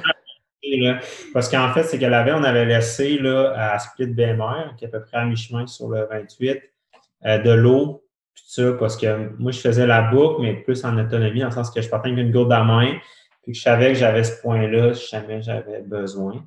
Puis là, moi, je partais à 7 heures, je faisais la boucle, j'en revenais. Puis là, le plan, c'est que je mange un peu, je me repose, je me change. Puis là, après ça, je deviens un peu le support crew mobile. Je suis Joanie pendant sa race, mais là, ça n'a pas tout à fait été comme ça devait se passer. Non, qu'est-ce qui s'est passé? Finalement, tu sais, ceux qui ne connaissent pas le 28 km, ça commence par la montée du Mont-Grand-Fond, fait que c'est quand même c'est quand même tough comme début de course, là. Fait que moi, j'étais en forme, tu sais, je commence la montée, mais Julien, là, il m'a pris en photo pour mon départ. Puis là, il arrive pour me rattraper, mais il n'a pas été capable de me rattraper. Je prends une vidéo de son départ, puis là, je vais prendre une vidéo à l'école. Le temps que je rentre mon cellulaire, je mets le sac, puis je pars, ben, tu sais, elle était déjà un peu, avec quand même une certaine avance de, tu sais, 2 minutes peut-être, mais j'étais tellement cassé. Tu sais, c'était 10 minutes, j'avais fini il y a 15 minutes, là, puis j'étais vidé. Puis, fait que finalement, ben, l'écart s'est allongé. Ah, c'est vrai, fait que t'as jamais eu de support crew finalement? Je suis partie, pas d'eau, pas de bouffe. Parce que je pensais, mais là, ça faisait comme 8 km, 7-8 kilos. Puis là, j'étais comme, merde. Je regardais en arrière, des fois, j'arrêtais. Puis là, je me disais, ben, s'il n'arrive pas, il va falloir que j'en revienne de bord, là, parce que je peux pas faire 3 heures de course sans rien. Fait que finalement, j'arrête un peu, je regarde en arrière, je le vois arriver. Puis, ça a pris un bon 45 minutes avant que je le rejoigne, là. Ah ouais. Ah, la montée, ça ne fonctionne du tout, là. Fait que c'est ça, ça a pris 45 minutes. Moi, je pensais qu'on s'était manqué, là, tu sais, rendu en haut, que tu arrêté aux toilettes, puis là, que moi, je suis passé, puis qu'elle m'attende, puis qu'elle soit finalement en arrière de moi. Mais moi, je suis en train de pousser pour la rejoindre. Finalement, qu'elle est en arrière de moi, fait qu'on ne se voit jamais. Puis là, il n'y a personne dans ce coin-là, là, donc il y a un moment de panique de elle est où? On est où par rapport à l'autre? Finalement, après 45 minutes de l'avoir, puis il y avait quand même un peu de misère à me suivre. Après. Ouais, non, je suis passé. Ouais, c'était très... Elle est montée dans la montagne noire, non, je ne suivais pas, là. Okay, c'est un bon training back-to-back 2 fois le 28. Là. Ah ouais, c'est clair, là. C'est un bon week-end choc, mais d'habitude, un week-end choc, Julien, il faut qu'il y ait un dodo entre les deux. T'sais. Là, ouais, toi, tu as fait ça, week-end choc back-to-back avec 15 minutes puis un peu d'eau. Là. Une pro-crunch, là, puis je suis reparti. Puis je me sentais fatigué, mais je dis bon, ça va le faire, mais finalement, non. Oui, puis je suppose qu'il y a une part d'adrénaline aussi qui tombe. Je veux dire, le 28, oui, c'est un événement virtuel, mais je suppose qu'à ton niveau, tu devais voir c'était quoi les chronos qu'il y avait eu à date. Tu sais que tu es un gars de courte distance, fait que tu as dû pousser. Puis la fin, comme n'importe quelle course, c'est un dernier effort, l'adrénaline drop, puis là, boum, tu repars, puis ça part avec 600 mètres de D+, dans le premier kilomètre. Là. Ah, j'étais plus capable de recourir dans mon montée. Alors, avant, je l'avais donné vraiment pas beaucoup de temps, puis finalement, c'était le jour et la nuit, là. Non, ça n'a pas été évident. Mais même, en fait, je pense que j'ai coupé un moment donné, en tout cas, pour aller chercher de la bouffe, puis tout ça, puis en fait, c'est ça, on avait laissé un drop bag. Puis là, je dis, j'en ai continué, je vais juste reprendre de l'eau. Puis ça a quand même pris, après ça, on était ensemble, là, mais juste ces 2 minutes-là, après ça, ça a repris 15 minutes, je pense, avant que je la rattrape. Parce que là, c'était dans la montagne noire, ça monte, puis juste ça a fait un écart qui s'est allongé. Puis finalement, j'ai été capable de la rattraper. Mais dans les descentes, là, j'avais mal aux pieds, là, puis là, non, c'était elle me poussait pour finir la boucle, là. Mais, y avait-tu une petite satisfaction, Joanie, parce que tu disais qu'en entraînement, tu ne le rattrapes jamais. Là, que ce soit toi qui la carotte qui lead et qui pousse. Y avait-tu une satisfaction là-dedans? Il y avait d'un côté une satisfaction puis d'un côté une inquiétude parce qu'il y avait vraiment à filer. Là, j'avais peur, tu sais, puis tu sais, moi, j'avais le goût de pousser aussi, mais en même temps, je me retenais un peu parce que j'avais peur qu'il casse, là. Mais c'est une anecdote, mais ça a bien été finalement. On a fait du vélo le lendemain, tout a bien été. Excellent, ça. Fait que là, on parlait de vous deux comme couple. Il y a de quoi que je veux qu'on jase parce que ça m'a. Quand j'ai vu ça, j'ai fait OK, ça, c'est vraiment très cool. La plupart des couples, le 31 décembre 2020, ont pris une petite bouteille de champagne, ils ont écouté le bye-bye, puis ils se sont couchés parce qu'il n'y avait pas de party. Vous, votre 1er janvier, votre nouvelle année, vous l'avez vécu de manière un peu différente dans le bois. Racontez-moi un peu ce trip-là d'aller commencer l'année en aventure. Oui, on a pris une bouteille de champagne comme tout le monde, puis on a écouté le bye-bye. Non, c'est pas vrai, on n'a pas écouté le bye-bye. Mais en fait, on s'est couché pour 1 heure, 2 heures, puis on s'est levé à 1h30, puis on a pris la route pour Charlevoix. Donc, on est allé monter les Morios en pleine nuit. On a commencé la randonnée, il était 4 heures, je pense. Ouais. Le but, c'était de se rendre sur le top pour voir le premier lever de soleil de 2021. Donc, pour ceux qui connaissent les Morios, le lever de soleil est complètement magnifique sur le top. Mais déjà, c'est une montée ultra technique et exigeante. Puis l'hiver, c'est vraiment next level. Ah ouais, c'est glacé, là. C'était avant, justement après le temps des fêtes, là, dans le 31, c'était après le temps des fêtes, là, mais il y avait eu de la pluie beaucoup, puis Charlevoix ont vraiment été gâtés en pluie, là. Donc, c'était pas beaucoup de neige, mais vraiment des couches de glace partout, là. Puis, c'est comme une loupe, donc nous, on est monté par la montée directe, puis ouais, c'était hyper glacé, en fait, là. C'était vraiment une grosse couche de glace, puis pas du tout de la neige, là. Fait que, un mélange de raquettes, puis de crampons, puis tout ça, avec des bâtons, là, mais... faut dire que Julien, il était équipé en coureur, OK?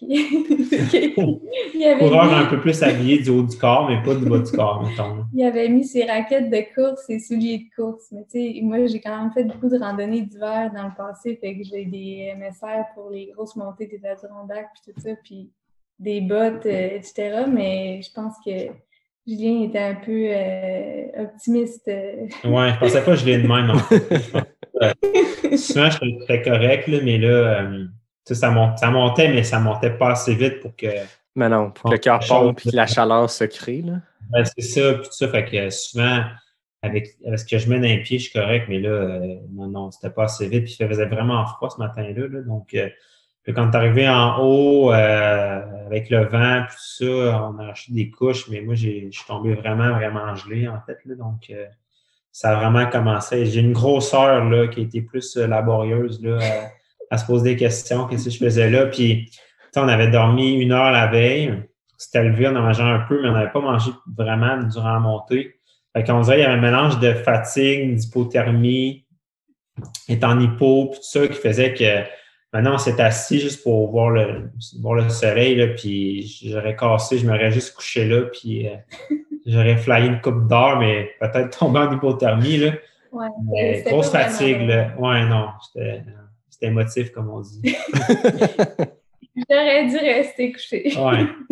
Mais 15 minutes après, ça a fini par dégeler en descendant, puis là, finalement, avec les photos, parce qu'on est allé avec un ami en vie, que c'est un crinqué aussi, là, surtout en vélo, puis c'est lui, en fait, qui avait proposé l'idée, là, puis il nous a crinqué là-dedans, il dit, bon, pourquoi pas, puis ça, puis il est super bon photographe, là, pour les gens qui ont vu les photos qu'on a partagées, puis tout ça, fait que finalement, les photos, ben, c'est ça, en valent amplement les 1 heure de la souffrance. Ouais. Ben, pas juste les photos, mais non, pour vrai, c'est tellement spécial de monter une montagne quand le soleil se lève, là, juste de vivre ça tranquillement parce que le ciel est super saturé en couleurs. Après ça, ça change. C'est tellement beau un lever de soleil sur le top d'une montagne. C'est magique, tu sais. Je conseillerais à tout le monde de faire ça au moins une fois dans sa vie. Alors, c'est clair. Moi, c'est l'été, si à un moment donné, je fais de l'insomnie, ça n'arrive pas ça, mais je sais que ça m'arrive, qu'à un moment donné, tu te lèves à 3 heures du matin, puis tu sais, moi, je suis hyper actif, puis je dors pas beaucoup dans la vie. Fait que quand je me réveille à 3 heures, puis que ma nuit est faite, elle est faite, au lieu de virailler dans le lit, souvent, je pars, puis je suis allé en voir une coupe de même au Mont-Saint-Anne, juste parce que tu es réveillé, puis tu t'endors pas, puis t'as qu'à aller faire un entraînement plate autour, puis sortir courir. Ben, tu t'en vas au Mont-Saint-Anne, puis je veux dire, un lever du soleil sur un top de montagne, c'est dur à battre. Là. Vraiment. Plus dur à vivre quand t'es gelé, mais ça, c'est une autre histoire. Maintenant, Julien, il n'en a pas tellement profité sur le moment. Un peu, mais... J'ai vagues souvenirs. Il y a des blackouts, tu sais. Ouais, non, j'ai bien gelé, là. J'ai vraiment gelé autant. Mais bon. Mais c'est ça l'aventure, hein? C'est toujours, il arrive toujours des péripéties comme ça, puis on a quand même le goût d'y retourner tout le temps. Ah ouais, c'est tout le temps ça. C'est comme une fan and race, là. Ah non, c'est ça. On sort d'idées pendant, mais on finit, puis ça prend 5 minutes, puis on passe à la prochaine. Ah oui. Avez-vous d'autres plans pour cet hiver d'aventure? Oui, on veut faire le Sentier des Caps. OK. À partir de Saint-Tite. Ouais, d'un trait, là. Oui, d'un trait aller jusqu'au massif. C'est un bon 35 kilos, dépendamment des conditions, ça va être peut-être raquette ou à pied. Et ça, c'est un de nos plans. On a d'autres plans? Ben, on va peut-être essayer des plans d'aventure Il y en a, qu'est-ce qu'il y a d'autre? On est un peu spontané dans Oui, nos c'est plans, ça. en fait. Il y en a des idées vagues, là. C'est sûr qu'on aime bien partir des week-ends à des endroits, là. Par exemple, on veut aller par de la Mauricie, peut-être en fin de semaine. Puis, de ce temps-ci, on a une formule qu'on aime bien, là, dans le sens que, c'est ça, on fait du ski, on fait de la raquette. Fait qu'on essaie de combiner une journée une longue sortie en ski, en skate, par exemple, là, 2 heures, 2 heures et demie. Puis après ça, le lendemain, on mélange une longue en trail, donc en raquette ou en soulier avec un peu de classique. Donc, souvent, c'est comme ça qu'on meuble nos fins de semaine. Fait qu'on va essayer de faire ça. Mont-Valin, l'hiver, jamais été, espérais que c'était incroyable. Fait que passer un week-end à Mont-Valin, faire du ski puis de la rando, faire de la Mauricie, Mont-Mégantic aussi. Puis c'est toujours essayer de combiner ski puis raquette, là, course en raquette ou course marche raquette. Là. Fait que comme ça, c'est ça, tu explores plus d'endroits. Là. Mais pas de défis sportifs d'essayer d'accumuler, de déniveler ou de rentrer du volume ou quoi que ce soit. Là. Pas vraiment. Là. Plus profiter du ski puis de la raquette. Là.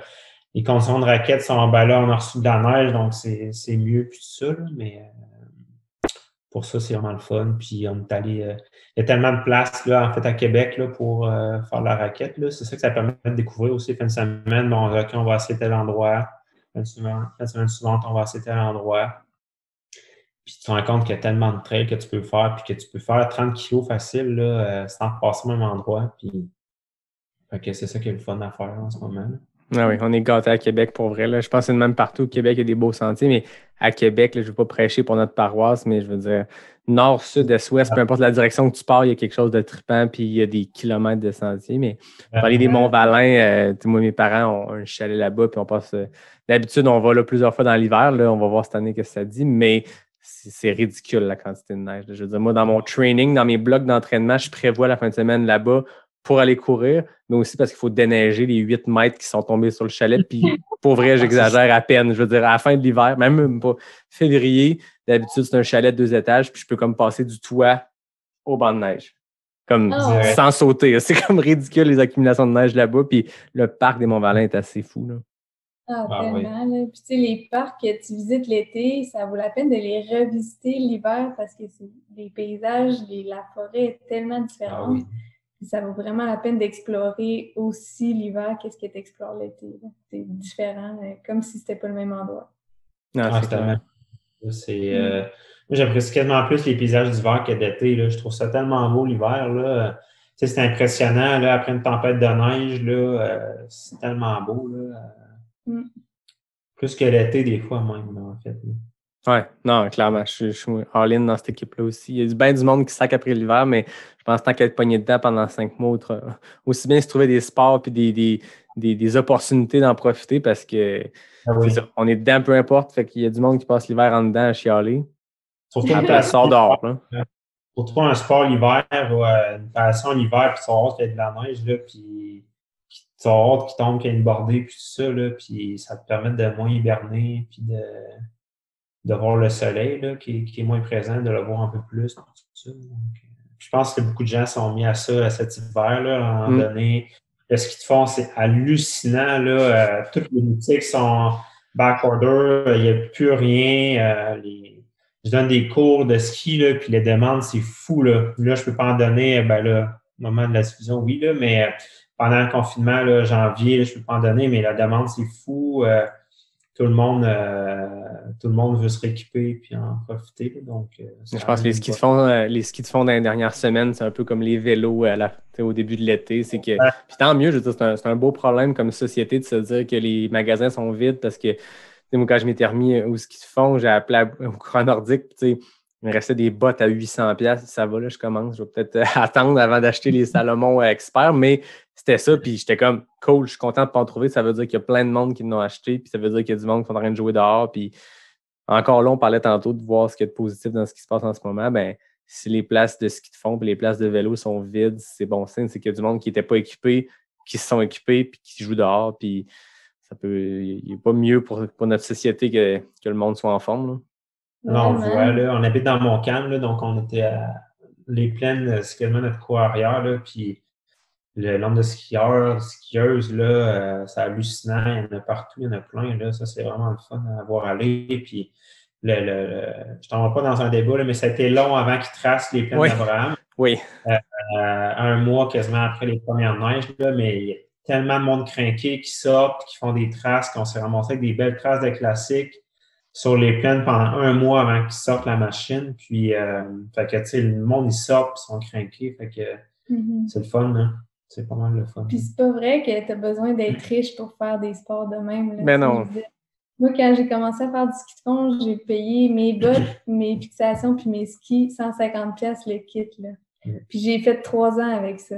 Fait que c'est pas vrai que tu as besoin du meilleur équipement du monde pour faire du ski de fond puis de la raquette. Là. Moi, j'ai tout acheté usagé puis je suis entièrement satisfaite puis j'ai beaucoup de plaisir à en faire.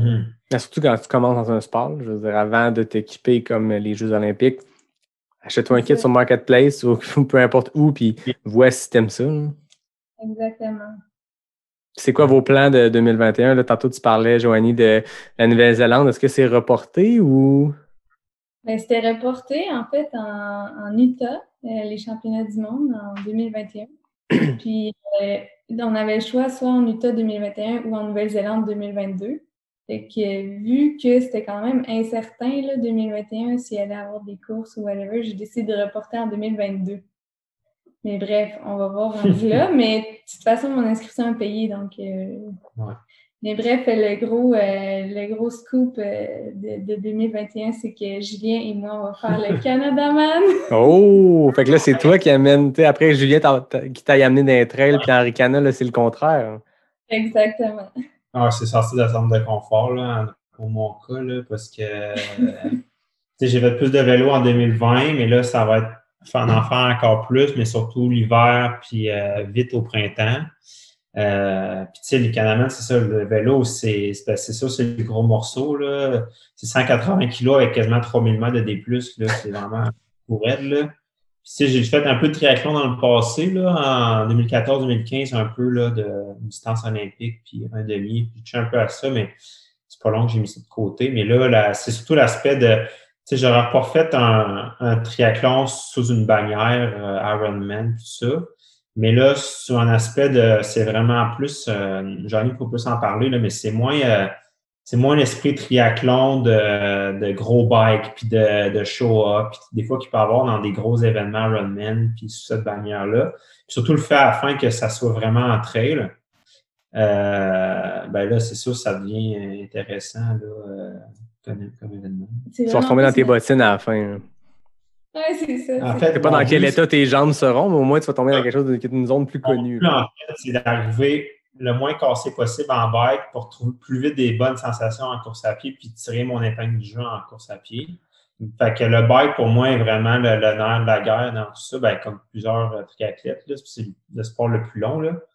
Mais c'est d'arriver le moins pété possible à la fin du bike après 6 heures de bike pour finalement enchaîner la course puis d'avoir quand même des sensations un peu intéressantes. Je ne vais pas te décourager, mais Mathieu Blanchard, cet été, dans un de ses défis qui menait à son GR A1 en Gaspésie, c'est de faire un Ironman pour le fun. Puis il y a des vidéos de lui qui fait son marathon, qui était, Mathieu, c'est un coureur, là, je veux dire, c'est pas grand-chose un marathon pour lui, puis il était c'est comme commencer au kilomètre 35. Ben oui, c'est ça, là. C'est tellement top, la transition bike-course, là. C'est hallucinant, là. Puis il faut que tu le travailles, là. Fait que faut que j'essaie de faire ça cet hiver, mais c'est pas évident de travailler dans le bike d'hiver quand il y a le ski de fond, puis il y a tout ça, là. Fait que Joanie, des fois, me remet dans la tête qu'il y a ça, là, puis si tu ne prépares pas assez pour ça, ben tu vas vraiment payer cher. Là, c'est ça le problème, c'est que tu as bien beau être vraiment un bon coureur, mais si tu n'as plus de jambes à cause que tu n'as pas assez de fitness en bike, ben tu ne seras pas capable de courir à la vitesse que tu es supposé de courir. C'est vraiment important de s'entraîner en bike pour cette épreuve-là parce que il y a des murs, là, tu sais, c'est des côtes 14% après 14% tout le temps en vélo, fait que c'est vraiment tough, là. Ça finit par 1,7 km à 17% de moyenne. Le dernier kilomètre, c'est à 17% de moyenne, tu sais. Ça finit fort. Ouais. Faut que tu montes en zigzag dans la côte, là, parce que C'est sinon, tu fais juste, c'est à 2 km/h. Ah non, c'est Ça, clair. Ça, c'est le défi de l'année. Puis sinon, Ouais. on flirte avec l'idée de faire le 125 km à Ricana.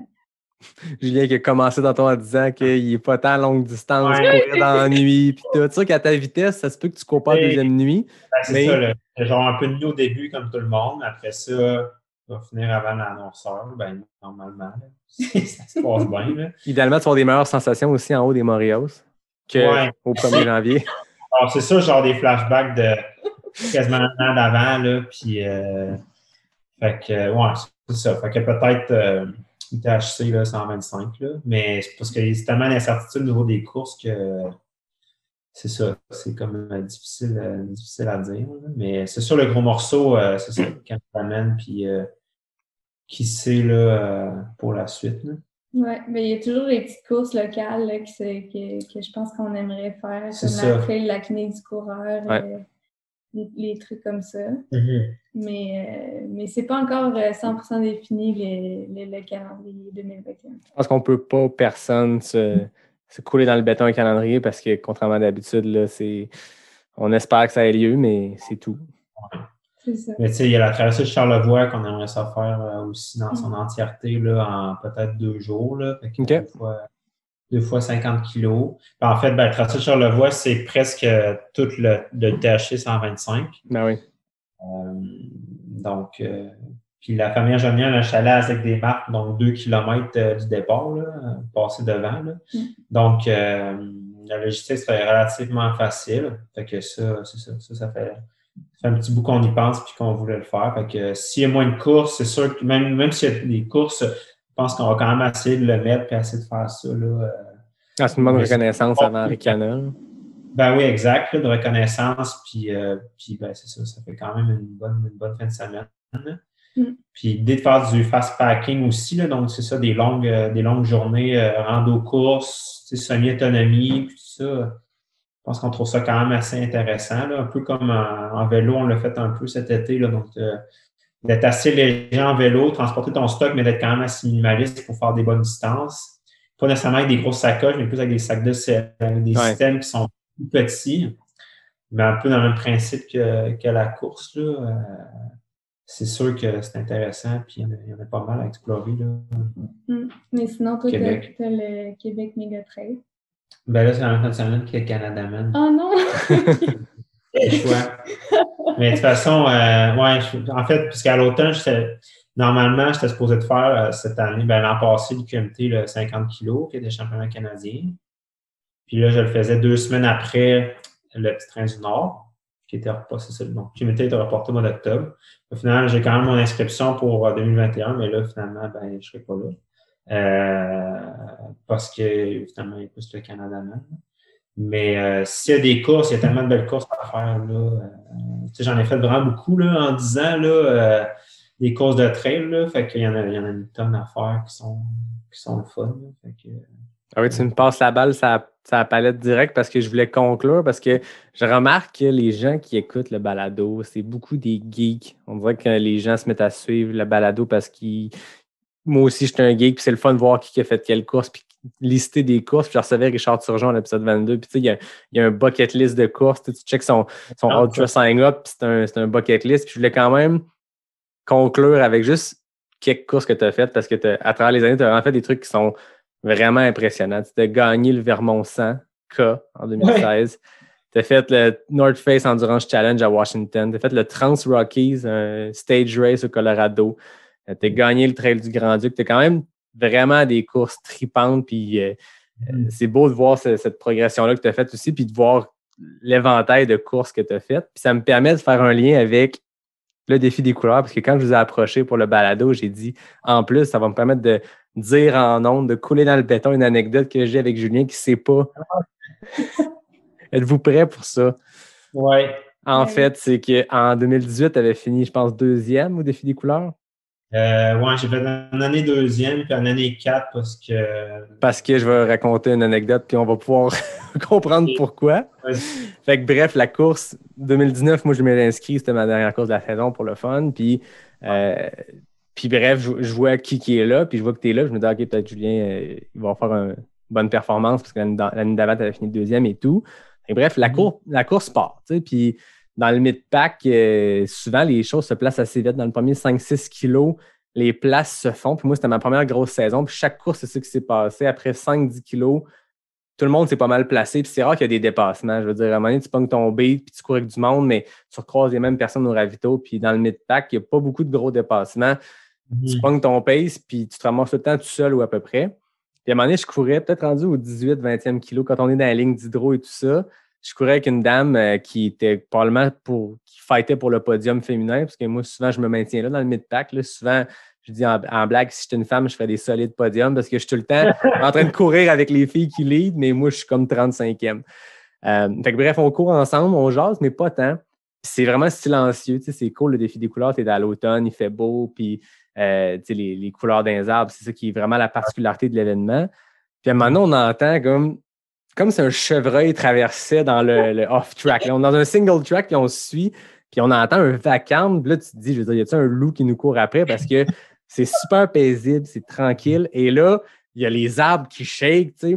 Puis à un moment donné, on te voit passer, tu nous dépasses à 4 du kilo, puis on se dit, qu'est-ce que c'est ça? Qui c'est qui part la course en arrière dans le backpack de la course, puis qu'à mi-parcours décide de doubler tout le monde? Et là, après ça, la course a fini, puis j'ai compris pourquoi Julien nous a dépassé au 20e kilo. Qu'est-ce qui s'est passé, Julien? C'est ça, en fait. Donc, je pars, on est, je sais pas, 5-6 gars en avant, là, puis on part la course de même. Puis, je manque avec un autre gars, je pense, après 5 kilos, je manque une fourche. Puis là, je retourne vers le départ, en fait. Puis là, je me rends bien compte que je suis perdu. Là, je retourne vers l'intersection. Puis là, il y a d'autres personnes qui se sont perdues. Puis je dis non, dans la course, on retourne vers le départ. Puis là, je me disais, il me semble que non. Là, je l'avais fait l'année d'avant. Puis là, je me disais, il me semble que non. Fait que là, OK, bon, parfait, on retourne vers le départ. Puis je dis non, ça ne fonctionne pas. Fait que là, on retourne vers l'intersection qu'on s'était perdu. Puis finalement, on est retombé sur le bon parcours. Mais là, c'était du zigonnage. Là, fait que ça a pris comme 3-4 kilos à juste faire des out and back pour finalement retourner sur le parcours. Puis là, ne pas savoir finalement quelle position. Puis il y avait quand même au moins 3-4 gars qui, eux, étaient corrects puis qui avaient continué puis tout ça. Puis, fait que finalement, là, ça a été juste remonter des positions puis doubler du monde, puis dans un single track, c'était même c'était dans le off-road. Là. C'est ça, fait que c'est de sauver des meubles, là, puis finalement, les sensations étaient bonnes, puis je suis bien content, là. J'ai fait un temps similaire en achetant le 4 kilos à l'année d'avant. Fait que finalement, ça, je m'en suis ramassé, puis c'était relativement tôt dans la course, on avait 4-5 kilos de fête, puis moi, j'avais perdu, je sais pas, 20 minutes, là, fait que ça a fait que je me suis vite retrouvé en arrière de beaucoup de gens. Fait que là, à remonter les gens là, comme ça, au moins jusqu'à mi-chemin, là. Après ça, être plus dans un tout seul, puis tout ça, puis finalement, je pense finir 4e, là, mais toujours un moment de questionnement quand tu te perds, là, justement, de qu'est-ce qui se passe. Puis là, un moment que tu as une fraction de seconde que ta vie finit, on dirait, là, OK, dommage, je drop, je cours plus, je fais plus de race, c'est terminé. Mais ça prend 5 minutes, puis tu retrouves ton chien, puis là, tu as le goût de repousser, puis ça fait ta carotte d'aller rechercher le plus possible du monde. Fait que... Ah oui, ça m'est arrivé à la clinique du coureur sur le 50 en 2019 que, tu sais, à un moment donné, tu l'as fait le 50 aussi, Julien? À un moment donné, on arrive en haut du centre de ski, le relais, on monte par sous-bois, on arrive en haut, puis je suis la personne en avant de moi depuis 30 minutes, fait que je continue de le suivre. On a descendu le centre de ski au grand complet. Tu sais, le relais, c'est pas le Mont-Saint-Anne, c'est une petite butte, mais c'est 200 mètres de D+, que tu viens de perdre parce que dans le fond, tu arrives en haut du centre de ski le relais, tu descends pendant 30 mètres, puis tu repognes une trail, puis tu restes en haut. Nous, comme des cons, on descend complètement en bas. Puis... Mais bon, tu reviens, puis c'est frustrant, mais comme tu dis, ça dure 5 minutes, puis à un moment donné, tu l'oublies. Là. Ouais, non, c'est ça. Ça arrive. Là, mais bon. Ça fait partie des aspects de la trail que tu peux pas. Ça arrive. Là. Que, non, c'est ça. Le meilleur se perd, là, puis ils s'en veulent. Fait que c'est ça. Ça fait partie de l'aventure. Exact. Avant qu'on passe aux questions éclairs, qui sont toujours le moment final de mes entrevues, j'ai un petit concours avec NAC parce que Joanie, tu es ambassadrice NAC, moi aussi. Oui. Je parlais avec Nico, puis on s'est dit, on pourrait faire un petit concours dans le cadre de cette entrevue-là. Donc, c'est tout simple, tout le monde. Vous avez juste à écouter l'épisode. Donc, là, maintenant, vous savez qu'il y a un concours. Vous allez sur le nacbar.com, puis vous choisissez la sorte de bar qui vous tente pour le concours que vous pourriez remporter. Puis ensuite, après d'aller sur le site, après avoir choisi votre bar NAC, vous m'écrivez sur la messagerie Instagram ou Facebook de Pas sorti du bois, puis vous me dites simplement quelle sorte vous voulez. Et moi, le vendredi 19 février, je vais faire tirer une boîte de 12 bars de votre choix. Donc, ça vous tente d'essayer les produits NAC. Je remercie NAC, qui est le présentateur de Pas sorti du bois depuis l'épisode 12, un fidèle partenaire. C'est bien trippant de voir ce que NAC est en train de faire dans le monde du sport d'endurance. Puis, si vous avez le goût d'essayer, j'ai des codes promo. Je le dis à chaque début d'épisode, 15% avec le code Pas sorti du bois. Mais là, c'est encore mieux. Vous pourriez gagner une boîte de bars. Donc, écrivez-moi sur Facebook, Instagram. Comment tu trouves les nouvelles bars, Joanie? Ils sont incroyables. C'est fou, hein? J'en mangerais à n'importe quelle heure de la journée. Non, j'ai trippé vraiment dessus. Pour vrai, j'ai jamais mangé de barre énergie aussi bonne que ça. Surtout les peanut butter chocolate, là, je capote. On n'est pas payé pour dire ça. Pour vrai, c'est ridicule. Moi, mon bureau est là où je suis présentement. Puis mon standing desk, c'est aussi une commode dans laquelle j'ai tout mon gear de course, dont toutes mes barres NAC. Avant, moi, les barres NAC, je les sortais pour les longues sorties, peu importe. Là, je les ai en face. Puis c'est comme des barres Mars que tu manges. Tu as juste le goût du sucré. Puis j'ai même pas tant là-dedans sucré dans la vie. Puis j'ai vraiment des gros craves de ah, il me semble qu'ils sont juste à côté. Ouais, ils sont tellement bonnes. Là. Chaque fois que je suis dans le et puis j'en mange une, Julien, il m'entend. Je suis comme Fait que merci NAC pour le concours. Puis maintenant, on passe aux questions éclairs NAC. Mais là, j'ai décidé de changer la game un peu. D'habitude, c'est 10 questions pour mon invité. Il faut qu'il réponde le plus rapidement possible. Là, j'ai changé un peu la donne. Je me suis dit, j'ai 2 invités. On va faire de quoi de différent. Fait que je vous explique. J'ai préparé 10 questions. Je vais demander à Julien de quitter la pièce où il est présentement pour quelques minutes. Je vais poser les 10 questions à Joanie. Ensuite, Joanie, je vais te demander de quitter et Julien va y répondre. Puis vous allez voir pourquoi par après. Puis on va voir si vous vous connaissez bien. Fait que dis-moi, Joanie, quand Julien a quitté, puis on part. Ben, va aux toilettes, ferme la porte. Pars la fan, mets de la musique. Pars la fan. Fait que c'est 10 questions, tu vas voir. La réponse, c'est soit toi, soit Julien. Puis on va voir après ça si Julien a les mêmes réponses que toi. OK. Fait Go. que qui court le plus vite? Julien. Qui nage le plus vite? Moi. Qui dort le plus? Moi. Qui fait le mieux à manger? Moi. Qui est le plus chialeux? Moi. Qui est le plus discipliné dans ses trainings? Julien. Qui a le plus souvent les idées des aventures? Moi. Qui consomme le plus de barnac? Moi, clairement. Qui est le plus gourmand? Julien. Qui chante le plus mal? Julien. Excellent.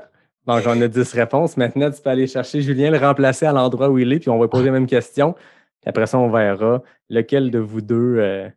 En fait, on verra si vos réponses se concordent.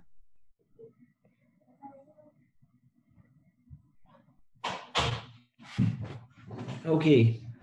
J'espère que tu es prêt. 10 questions. La réponse, c'est soit Joanie, soit Julien. Ouais. Après ça, on va comparer vos réponses. Fait que, qui court le plus vite? Julien. Qui nage le plus vite? Joanie. Qui dort le plus? Joanie. Qui fait le mieux à manger? Joanie. Qui est le plus chialeux? Joanie. Qui est le plus discipliné dans ses trainings? Julien. Qui a le plus souvent les idées d'aventure? C'est une bonne question, ça. Je vais dire Joanie. Qui consomme le plus de barnac? Joanie, moi je suis pas avec NAC. Qui est le plus gourmand? Clairement, moi, Julien. Qui chante le plus mal? Julien. Joanie est très bonne. Fait que tu peux dire à Joanie de revenir. On va comparer ces réponses-là, voir. Joanie.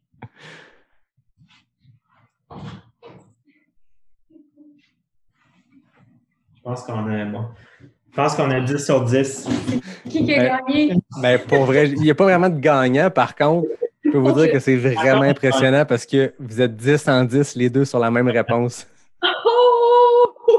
C'est très, très fort. Hein? Pour notre spécial Pas sorti du bois Saint-Valentin, il y avait un quiz thématique. Non, c'était pas Saint-Valentin, mais vous avez exactement les 10 mêmes réponses. Donc, vous vous complétez bien. Je pense que c'est très impressionnant puis je vous félicite. Merci. Hey, un grand merci à vous deux. C'était vraiment cool comme jasette. Merci à toi. Ça fait plaisir. Merci beaucoup pour l'invitation. Ben écoute, ça fait plaisir. C'était vraiment intéressant de jaser de tout plein de choses, de trail, de triathlon, d'aventure. Je pense que vous avez donné bien des idées aux gens qui ont écouté parce que vraiment, vous faites des beaux trips. Si les gens veulent vous suivre, où on vous suit sur les médias sociaux? Instagram, Joanie Desroches, c'est assez facile à trouver.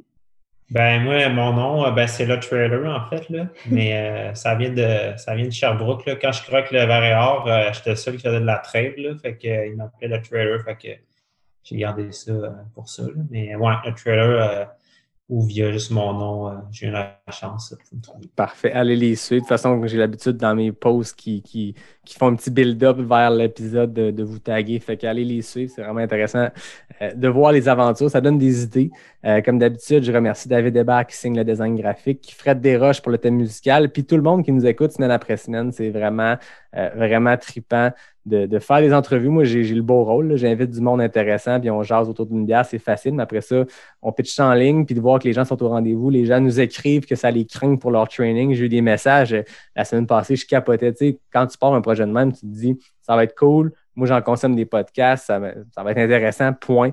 Là, j'ai du monde qui m'écrivent, qui me disent que ça les a craqués à faire des plus longues sorties parce qu'ils voulaient se rendre au bout de l'épisode. Puis de ce temps-ci, j'ai l'habitude de faire des longs épisodes, fait que ça vous craint pour vos longues sorties. Mais blague à part, c'est vraiment trippant. Puis continue de m'écrire, moi, ça me fait bien chaud au cœur. Puis ça me motive des fois, ça me motive toujours à poursuivre et faire des nouveaux épisodes, d'inviter du monde intéressant. Puis j'ai une belle trolley d'invités qui s'en vient pour les prochaines semaines. Mais aujourd'hui, je vous remercie, toi, Joanie Desroches, toi, Julien Lachance. Merci d'avoir été là avec nous. Très plaisir. Merci à toi. Et félicitations pour ton podcast. Moi, je suis une fidèle consommatrice, puis c'est vraiment excellent à chaque fois. On écoute ça en cuisine. Ah, c'est vrai? Ah, ben, je savais pas. Je savais que j'accompagnais le monde avec leur training, leur ride de char, mais là, en cuisinant. Ouais. Ça fait des bons plats. Excellent. Merci à vous deux. Merci à tout le monde. Je vous dis à bientôt pour un prochain épisode de Pas sorti du bois, le podcast 100% trail.